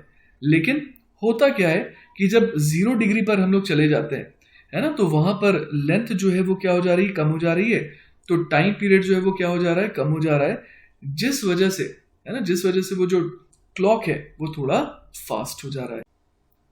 तो देखिए बच्चों अब जब हमारे पास फ्रैक्शनल गेन इन टाइम आ गया तो हम लोग क्या निकाल सकते हैं कि टोटल टाइम गेन्ड इन 24 आवर्स, तो टोटल जो डेल्टा टी है वो हम लोग कितना बोल देंगे, वो हो जाएगा 24 hours multiplied by 10 degree Celsius multiplied by alpha, है ना। तो डेल्टा टी हमारे को कितना दे रखा है, ये तो हमारे को दे रखा है सिर्फ 15 सेकेंड्स का, है ना, 24 घंटे में 15 सेकेंड्स का टाइम गेन हुआ है। तो यहां से देखिए अल्फा हमारे पास कितना आ जाएगा, अल्फा हमारे पास देखिए, ये याद रखिएगा ये 24 जो है ये आवर्स में है, तो हमें इसे कन्वर्ट करना पड़ेगा। तो यहां से अल्फा की वैल्यू हमारे पास आ जाएगी 1.7 इंटू 10⁻⁻5 पर डिग्री सेल्सियस। ठीक है, चलिए बच्चों तो हमारा नेक्स्ट टॉपिक है थर्मल स्ट्रेस। तो देखिए क्या होता है बच्चों कि अगर if we clamp the ends of a rod rigidly to prevent its expansion और contraction and then change the temperature, है ना, अगर हम लोग उसको इस तरीके से क्लैम्प कर दें सच दैट कि वो अपनी लेंथ को नहीं चेंज कर सकता है, पर हम लोग टेम्परेचर को चेंज करना चालू कर दें, तो क्या होगा, ऑब्वियस है कि वो रॉड को अच्छा नहीं लगेगा, वो रॉड अपनी लेंथ चेंज करना चाहेगी पर वो कर नहीं पाएगी, जिस वजह से स्ट्रेस डेवलप होगा और उस स्ट्रेस को कहते हैं thermal stress. The rod would like to expand और contract but clamps won't allow it as shown in the figure. ठीक है. The resulting stresses may become large enough to strain the rod irreversibly or even break it. तो अब आ जाते हैं बच्चों calculation of thermal stress वाले portion पे. To calculate the thermal stress in a clamped rod we have to find how much the rod would expand और contract if not held rigidly. है ना. सबसे पहला काम आपको क्या करना होगा, आपको ये निकालना होगा कि आखिर अगर उसे अलाउ करें टू एक्सपैंड और कॉन्ट्रैक्ट तो वो कितना एक्सपैंड या फिर कॉन्ट्रैक्ट होती है. उसके बाद आप क्या करिए, find the stress needed to compress और stretch it back to its original length. है ना. फिर आप उसे सोचिए कि कितना स्ट्रेस प्रोवाइड करेंगे जिससे कि वो वापस से उस ओरिजिनल लेंथ को एक्वायर कर ले. Suppose that a rod with length L0 and cross sectional area A is held at constant length while the temperature is reduced. मतलब कि डेल्टा टी क्या हो गया बच्चों, नेगेटिव हो गया, कॉजिंग अ टेंसाइल स्ट्रेस. है ना. अब होगा क्या यहाँ पर, अब यहाँ पर ये होगा बच्चों कि वो अपने लेंथ को क्या करना चाह रही है, कम करना चाह रही है, लेकिन जो क्लैंप से उसे पकड़ करके रखे और उसे है ना छोटा नहीं होने दे रहे, तो अब टेंशन डेवलप होगा उसके अंदर. ठीक है. The fractional change in length if the rod were free to contract would be. तो यहां पर हम लोग देख पा रहे हैं बच्चों कि कितना फ्रैक्शनल चेंज इन लेंथ आएगा अगर रॉड जो है if it was free to contract. तो delta L upon L naught है ना, ये थर्मल की वजह से आएगा, हीट की वजह से आएगा, और वो कितना आ जाएगा अल्फा डेल्टा टी. ऐसा क्यों, क्योंकि आप देखिए बच्चों कि हम लोग ये कह सकते हैं कि L इज इक्वल टू क्या होता है L naught 1 plus alpha delta T. तो यहां से हमारे पास क्या आ गया, यहां से हमारे पास आ गया L minus L naught is equal to L naught alpha delta T. अब L माइनस एल नॉट को क्या कह सकते हैं, डेल्टा L कह सकते हैं. तो यहां से हमारे पास क्या आ गया, देखिए delta L upon L naught is equal to alpha delta T के बराबर. तो बच्चों अभी हम लोगों ने निकाला कि कितना चेंज इन लेंथ आएगा अगर रॉड जो है वो है ना उसे हम लोग फ्री छोड़ देते तो वो कितना कॉन्ट्रैक्ट करती. अब यहां पर देखिए डेल्टा एल और डेल्टा टी दोनों ही क्या है बच्चों, नेगेटिव है ना. यहां पर हम लोग देख पा रहे हैं कि ये कॉन्ट्रैक्ट करेगी और डेल्टा टी कैसा था, डेल्टा टी नेगेटिव था क्योंकि हम लोगों ने टेम्परेचर को क्या करा था, रिड्यूस करा था. The tension must increase by an amount F that is just enough to produce an equal and opposite fractional change in length delta L upon L naught because of tension from the definition of Young's modulus. है ना. तो अब हम लोग देख पा रहे हैं कि इतना ही है ना, इतना ही फ्रैक्शनल चेंज इन लेंथ जो है ऑपोजिट साइन के साथ यहाँ पर होना चाहिए, क्योंकि ओवरऑल हम लोग देख पा रहे हैं कि चेंज इन लेंथ जो है वो क्या आ रही है, 0 आ रही है ना. तो यहाँ पर हम लोग देख पा रहे हैं कि दो चीजें यहाँ पर ऑपोजिट काम कर रही है. एक तो यहाँ पर जो चेंज इन टेम्परेचर है, चेंज इन टेम्परेचर जो है वो उसे क्या करना चाह रहा है, वो उसे इस पर्टिकुलर एग्जांपल में रॉड की लेंथ को छोटा करना चाह रहा है. और दूसरा काम कौन कर रहा है, दूसरा काम जो है यहाँ पर हम लोग समझ पा रहे हैं कि जो टेंशन है ना वो कर रहा है, वो उसे खींच करके आप समझिए कि वापस से उसी लेंथ पर ले आ रहा है. इस तरीके से हम लोग 2 स्टेप प्रोसेस समझ सकते हैं. तो यहां पर देखिए यंग्स मॉडुलस आपको याद होगा formula F upon AY is equal to delta L upon L होता है ना. तो यहां से देखिए Y की वैल्यू क्या आ जाएगी, F upon A divided by delta L upon L not. तो यहां से देखिए delta L upon L not tension वाला वो कितना आ गया, F अपॉन AY के बराबर. अब देखिए बच्चों जैसा मैंने आपको बताया था कि लेंथ जो है वो ओवरऑल क्या रह रही है, कांस्टेंट रह रही है. हम लोगों ने तो इसे ऐसे समझा ना कि टेम्परेचर की वजह से, टेम्परेचर कम करने की वजह से वो छोटी हो गई, फिर उसे खींचा गया है ना. इलास्टिसिटी में जो हम लोगों ने पढ़ा था उस तरीके से आप समझिए कि टेंशन की वजह से वापस से क्या करा गया, स्ट्रेच करा गया back to its original length. तो हम लोगों ने इसे 2 स्टेप प्रोसेस बना के समझा है. तो ओवरऑल हम लोग देख पा रहे हैं कि लेंथ क्या आ गई, कांस्टेंट आ गई. तो total fractional change in length क्या आना चाहिए बच्चों, 0 आना चाहिए.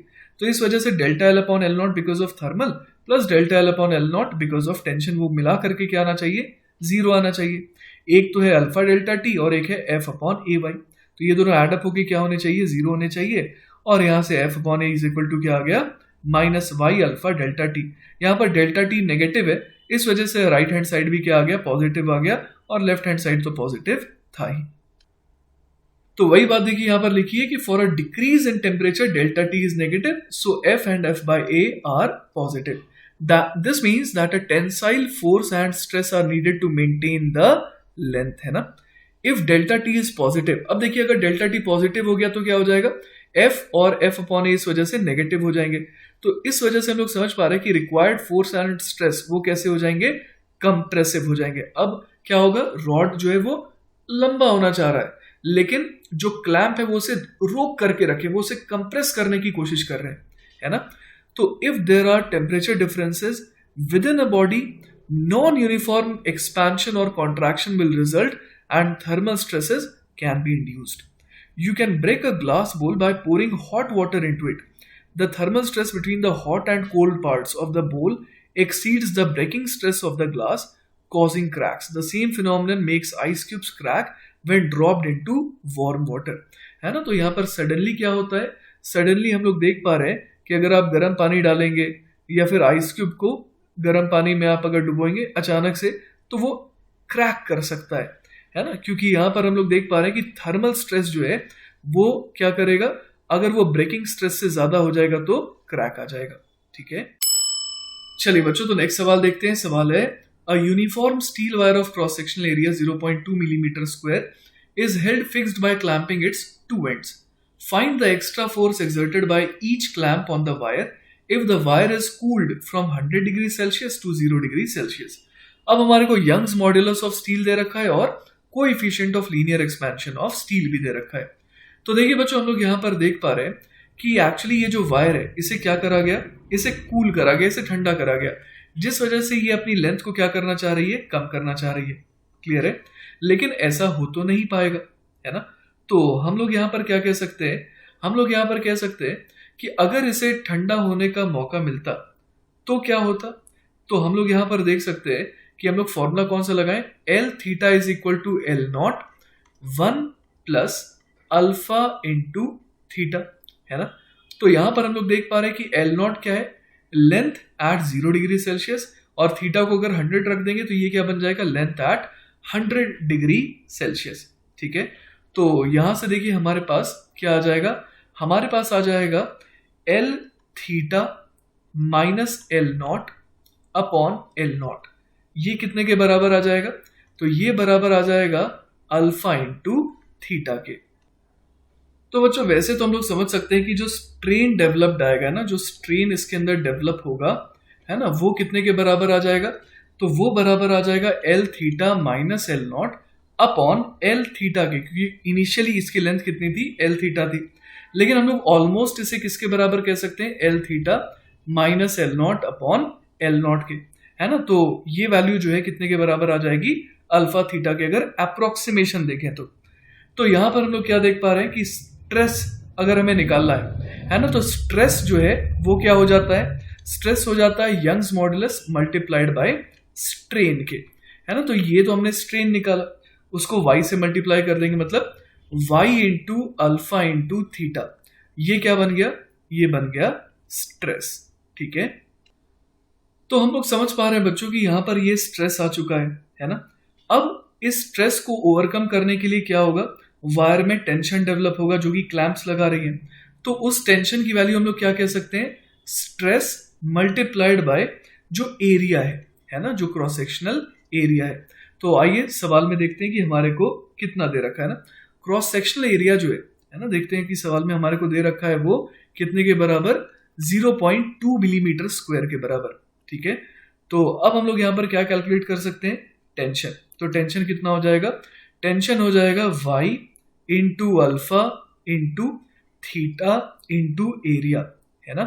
तो यहाँ पर जो है वैल्यूज को सब्सटीट्यूट कर देते हैं। ठीक है, तो y हमारे को कितना दे रखा था, तो y हमारे को देखिए दे रखा था बच्चों 2 into 10 to the power 11 multiplied by alpha कितना दे रखा था, तो 1.2 अपॉन 10 टू द पावर 5। फिर थीटा जो है वो कितना है, 100 है, क्योंकि 100 डिग्री सेल्सियस शुरुआत में थे ना इसका टेम्परेचर, और साथ ही साथ एरिया जो दे रखा है वो दे रखा है 0.2, है ना, 0.2 मिलीमीटर स्क्वायर। तो यहाँ पर मैं लिख सकता हूँ 0.2 को 2 अपॉन 10, और मिलीमीटर स्क्वायर के लिए क्या आ जाएगा, डिवाइडेड बाय 10 की पावर 6। तो ये कितना बन गया, 6 और 5 11 यहाँ पर ऑलरेडी हो गया है ना, और 0 से एक 0 यहाँ चला गया, तो ये बन गया 12 इंटू 2 24 इंटू 2 48 न्यूटन। तो ये जो 48 न्यूटन का फोर्स है बच्चों, ये हर क्लैंप को लगाना पड़ेगा ताकि वो उसे रोक सके, उस वायर को रोक सके टू गेट कॉन्ट्रैक्टेड। ठीक है, चलिए तो बच्चों हमारा नेक्स्ट टॉपिक है बाई मेटालिक स्ट्रिप। तो जैसा कि आपको नाम से ही समझ में आ रहा है, बाई का मतलब दो, तो दो मेटल की स्ट्रिप है यहाँ पर। जैसे कि यहाँ पर हम लोग एग्जाम्पल के तौर पे देख पा रहे हैं, एक आयरन है और एक ब्रास है ना। ब्रास एक्सपैंड्स मोर, है ना, ये आपको ध्यान रखना है कि ब्रास जो है वो ज्यादा एक्सपैंड करता है when heated than iron does and contracts more when cooled. तो ब्रास जो है उसका जो अल्फा है वो क्या होता है, ज्यादा होता है। ठीक है, तो इस वजह से देखिए जब यहाँ पर हम लोग उसे ठंडा कर रहे हैं, पहला केस देखिए आइस यहाँ पर रख दिया गया ना, तो ब्रास ज्यादा कॉन्ट्रैक्ट कर गया। तो आप शेप देखिए स्ट्रक्चर का कैसा हो गया, रूम टेम्परेचर पे तो दोनों साथ में है ना, लेकिन अगर इसे गर्म किया जा रहा है तो अगेन ब्रास जो है वो क्या हो जा रहा है, वो ज्यादा इलोंगेट हो जा रहा है, जिस वजह से आप शेप देख पा रहे हैं कैसा हो रहा है ना। तो अगर ये ज्यादा लंबा हो जा रहा है ब्रास गर्म होने पर, तो आप समझ सकते हैं कि यहाँ पर क्या होने वाला है। यहाँ पर आप समझिए कि एक है ना, ये एक सर्कुलर आर्क की तरह बिहेव कर रहा है, जहां पे थीटा एंगल तो दोनों के ही केस में, आयरन और ब्रास के केस में, लेकिन रेडियल डिस्टेंस कहीं ना कहीं ब्रास के केस में ज्यादा है। तो जो आर्क लेंथ है वो ब्रास का ज्यादा है एज कंपेयर टू आयरन, लेकिन दोनों की शुरुआत में लेंथ क्या थी, बिल्कुल सेम थी।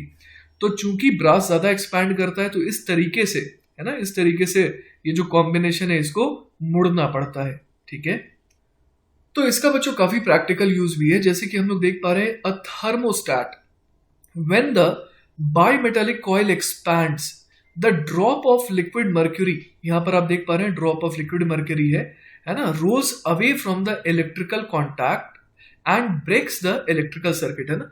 मर्क्यूरी जो है वो कंडक्टर होता है, तो इस वजह से जो है वो जब टच करता है बाई मेटालिक स्ट्रिप को, तो क्या होता है, तो कॉन्टैक्ट जो है वो मेंटेन रहता है, और यहाँ पर हम लोग समझ पा रहे हैं कि इलेक्ट्रिसिटी जो है वो बरकरार रहती है। लेकिन जैसे ही क्या होता है, जैसे ही ज्यादा गर्म होने पर क्या होता है कि ये जो बायोमेटालिक कॉइल है ये एक्सपैंड कर जाता है, और उस वजह से यहां पर हम लोग क्या देख पा रहे हैं कि जो ड्रॉप ऑफ लिक्विड मर्क्यूरी है, it rolls away from the electrical contacts and breaks the electrical circuit, है ना। इन दोनों के बीच में कॉन्टैक्ट ब्रेक हो गया, तो सर्किट जो है वो कंप्लीट नहीं हुई, है ना। When the coil contracts the mercury rolls against the contacts and completes the circuit. तो इस वजह से हम लोग देख पा रहे हैं कि ये जो बाई मेटालिक स्ट्रिप है वो क्या मेक श्योर करती है कि ये ज्यादा गर्म ना हो पाए। ठीक है, चलिए बच्चों, तो बाई मेटालिक स्ट्रिप के ऊपर आया हुआ एक सवाल देखते हैं आईआईटी में। सवाल है, a bimetallic strip is formed out of two identical strips, one of copper and the other of brass. The coefficients of linear expansion of the two metals are alpha C and alpha B. On heating the temperature of the strip goes up by delta T and the strip bends to form an arc of radius of curvature capital R. Then R is, पहला option है proportional to delta T, दूसरा option है inversely proportional to delta T, तीसरा option है proportional to mod of alpha B minus alpha C and fourth option is inversely proportional to mod of alpha B minus alpha C. तो देखिए बच्चों, इस सवाल में हमारे को क्या दिया गया है कि एक बायोमेटालिक स्ट्रिप है जो कि दो आइडेंटिकल स्ट्रिप से मिलकर के बनी है, कॉपर की और ब्रास की, है ना। और हम लोग जानते हैं कि ब्रास जो है वो ज्यादा एक्सपैंड करता है एज कंपेयर टू कॉपर, है ना। तो इसलिए ये जो पूरा का पूरा स्ट्रिप था, ये कुछ इस तरीके से बेंड किया कि ब्रास जो है वो बाहर की साइड हो, है ना, ताकि उसकी जो लेंथ है वो क्या हो जाए, ज्यादा हो जाए as compare to the length of copper. ठीक है, तो यहां पर बच्चों हम लोग क्या देख पा रहे हैं कि दोनों की ही जो लेंथ है ना, वो क्या हुई है, बढ़ गई है। अब लेकिन ब्रास की लेंथ थोड़ी ज्यादा बढ़ गई, इस वजह से हम लोग देख पा रहे हैं कि ब्रास जो है वो बाहर की तरफ है। क्लियर है ये बात?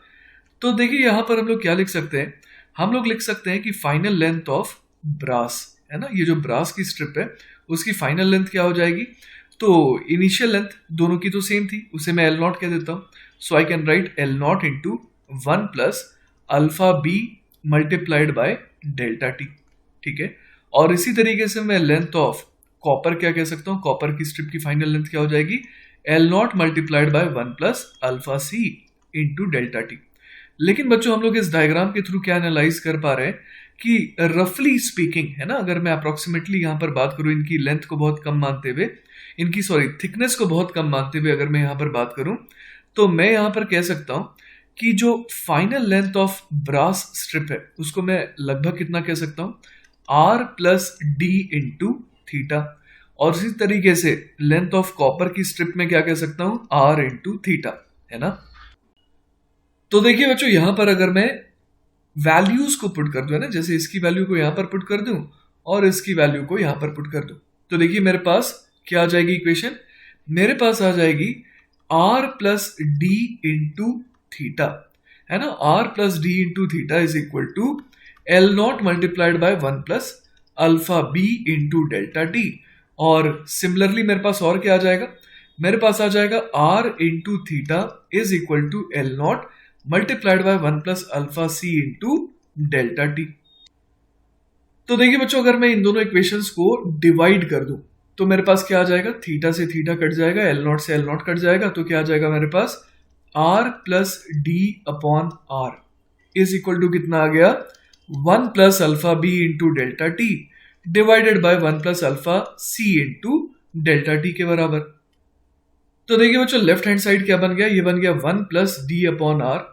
और देखिए राइट हैंड साइड को मैं क्या कर सकता हूं, मैं यहां ऐसे लिख सकता हूं 1 plus alpha B into delta T multiplied by 1 plus alpha C into delta T की पावर -1। तो यहां पर अगर मैं बाइनोमियल लगा दूं तो ये क्या बन जाएगा, 1 plus alpha B into delta T multiplied by 1 minus alpha C into delta T, है ना। 1 प्लस एक्स की power N 1 plus N X हो जाता है, तो वही चीज मैंने यहां पर लगा दिया। तो ये कितना बन जा रहा है, 1, है ना, 1 minus alpha C into delta T plus alpha B into delta T, फिर अगला टर्म जो है वो क्या बन जा रहा है, minus alpha B alpha C delta T का स्क्वायर। तो ये टर्म तो बहुत ही छोटा है, इसको हम लोग बिल्कुल ही नेग्लेक्ट कर सकते हैं, है ना। तो यहां से हमारे पास क्या आ गया, 1 प्लस डी अपॉन आर की वैल्यू कितनी आ गई, 1 plus alpha B minus alpha C into delta T. तो यहां पर देखिए बच्चों, 1 से 1 तो कैंसिल आउट हो गया, तो हमारे पास आर की वैल्यू कितनी आ गई, D upon alpha B minus alpha C multiplied by delta T. तो ये हमारे पास रेडियस जो है अप्रोक्सीमेटली इस तरीके का आ गया है, ठीक है। तो अब बच्चों हम लोग चारों ऑप्शन को देखते हैं, है ना। चार ऑप्शन को देख पा रहे हैं यहाँ पर हम लोग क्या देख पा रहे हैं कि आर क्या प्रोपोर्शनल टू डेल्टा टी है, नहीं, बिल्कुल भी नहीं। R inversely proportional to delta T है, बिल्कुल सही है।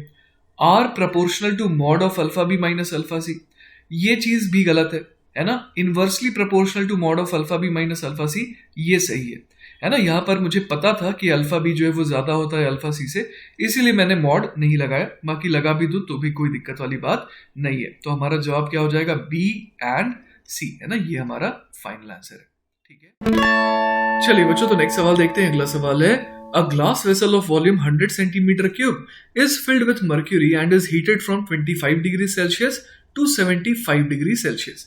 What volume of mercury will overflow? Coefficient of linear expansion of glass is equal to 1.8 into 10 to the power minus 6 per degree Celsius and coefficient of volume expansion of mercury is 1.8 into 10 to the power minus 4 per degree Celsius. तो देखिए बच्चों, इस बारे में हम लोगों ने already चर्चा कर रखी है कि अगर एक सॉलिड है और एक लिक्विड है, तो ऑब्वियस है कि लिक्विड का जनरली क्या होता है कि जो कोएफिशिएंट ऑफ वॉल्यूम एक्सपेंशन है वो क्या होता है, ज्यादा होता है। वो चीज हम लोग यहां पर भी देख पा रहे हैं। जैसे कि ग्लास के लिए हमारे को क्या दे रखा है, ग्लास के लिए हमारे को अल्फा दे रखा है 1.8 into 10 to the power minus 6 पर डिग्री सेल्सियस। तो अल्फा से हम लोग गामा निकाल सकते हैं, गामा ऑफ ग्लास। वो कितना आ जाएगा, अल्फा ऑफ ग्लास से क्या निकाल सकते हैं, गामा ऑफ ग्लास, जो कि हो जाएगा 3 टाइम्स अल्फा जी, है ना। और ये कितना हो जाएगा 5.4 into 10 to the power minus 6 पर डिग्री सेल्सियस। लेकिन वही आप देखिए कि मर्क्यूरी के लिए, है ना, अगर मैं गामा एच जी की बात करूं तो गामा एच जी हमारे को दे रखा है और वो कितना है 1.8 इंटू 10, है ना, 1.8 into 10 to the power minus 4 पर डिग्री सेल्सियस। तो आप बड़े आराम से देख पा रहे हैं कि यहां पर किसका गामा ज्यादा है।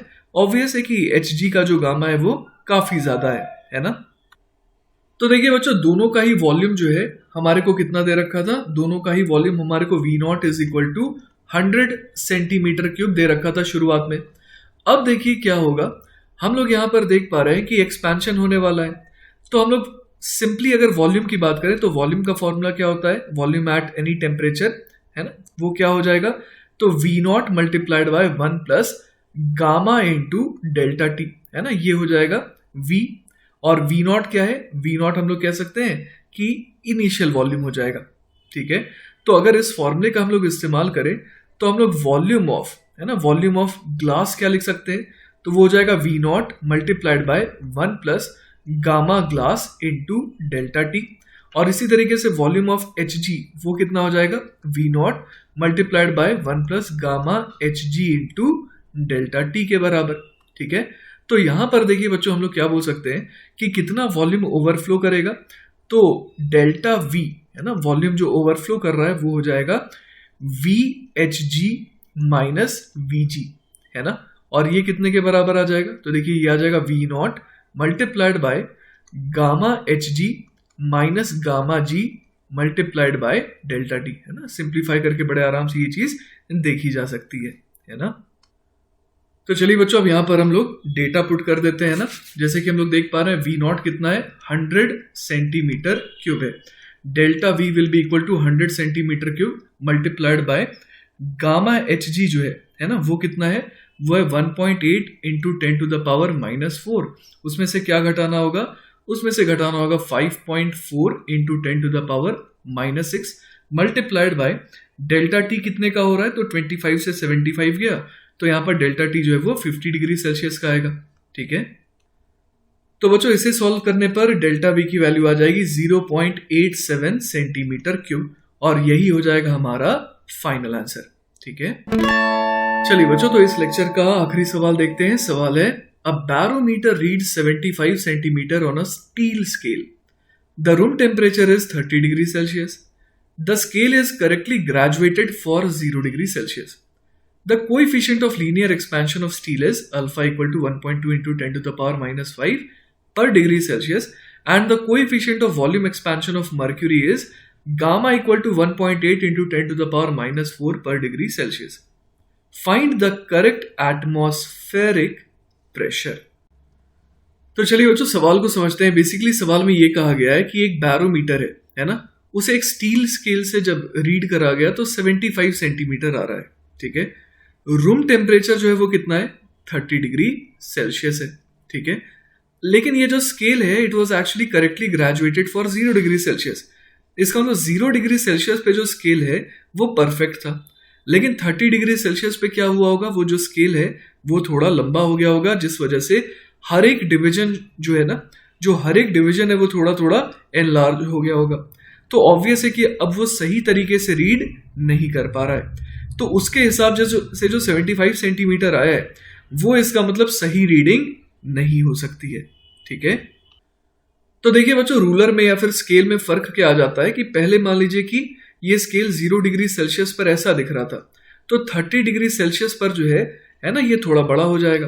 तो इसके हिसाब से अगर मान लीजिए कि ये है ना, मान लीजिए कि ये 7 सेंटीमीटर मेजर करता है, तो क्या वो सचमुच में 7 सेंटीमीटर होगा, नहीं, है ना। इसका मतलब ये हो गया कि अगर कोई रूलर जो है वो 0 डिग्री सेल्सियस के हिसाब से बना है, तो अगर 30 डिग्री सेल्सियस पर अगर वो किसी चीज को 7 सेंटीमीटर मेजर कर रहा है, तो इसका ये मतलब हो गया कि उसकी एक्चुअल लेंथ जो है वो 7 सेंटीमीटर से क्या है, ज्यादा है, ठीक है।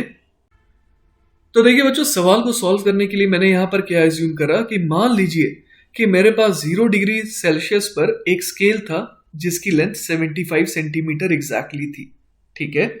अब 30 डिग्री सेल्सियस पर बच्चों वो रीडिंग तो 75 तक ही दिखा रहा है, लेकिन उसकी लेंथ कितनी हो गई, अब लेटर से कि L30 हो गई, है ना। जो अब हम लोग समझ पा रहे हैं कि वो ऑब्वियसली 75 सेंटीमीटर से हो तो गया है बड़ा, लेकिन वो रीडिंग क्या शो कर रहा है, 75 सेंटीमीटर ही शो कर रहा है। क्लियर है ये बात।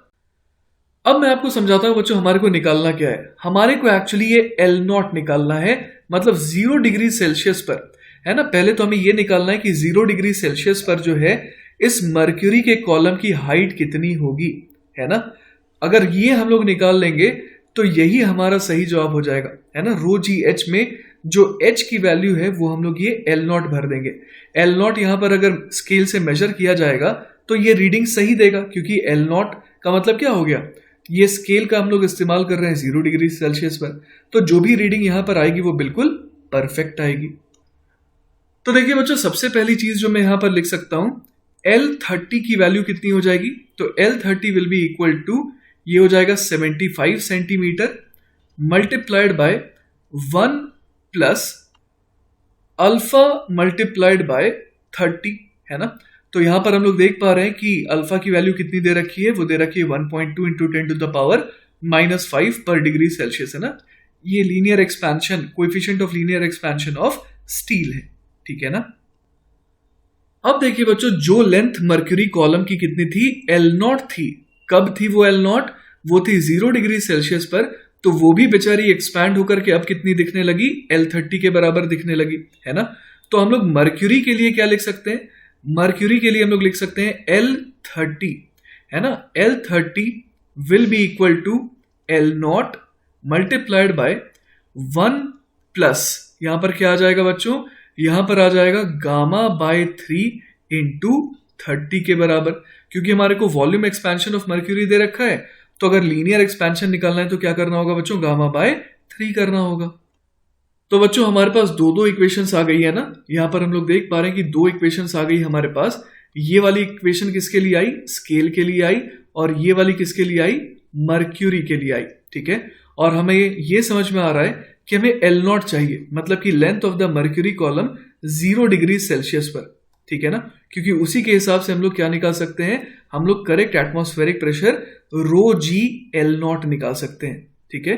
क्योंकि यहां पर हम लोग देख पा रहे हैं कि आखिर L0 लेंथ का ही तो मर्क्यूरी था जो अब एक्सपैंड करके L30 दिखने लगा है ना। तो जो प्रेशर ये L0 की वजह से क्रिएट होगा, वही प्रेशर तो इस एक्सपैंडेड लेंथ की वजह से भी क्रिएट होना चाहिए, है कि नहीं।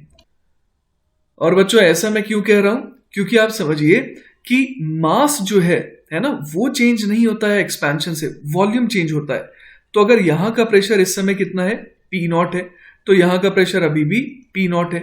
तो जितना L0 की वजह से, है ना, प्रेशर यहां पर बिल्ड होगा, उतना ही किसके वजह से बिल्ड हो रहा है, L30 की वजह से यहां पर बिल्ड हो रहा है। लेकिन हमारे को, है ना, हमारे को जो डेटा पता है मर्क्यूरी के डेंसिटी का, वो 0 डिग्री सेल्सियस के हिसाब से पता होता है, ठीक है। अब किसी और टेम्परेचर पर अगर ये चला गया तो उसकी डेंसिटी भी चेंज हो जाएगी। तो हम लोग सारा का सारा काम किसके हिसाब से करेंगे बच्चों, 0 डिग्री के हिसाब से करेंगे, जहां पर जिस टेम्परेचर पर हमारे को क्या पता होता है, जिस टेम्परेचर पर बच्चों हमारे को पता होता है डेंसिटी ऑफ मर्क्यूरी, ठीक है।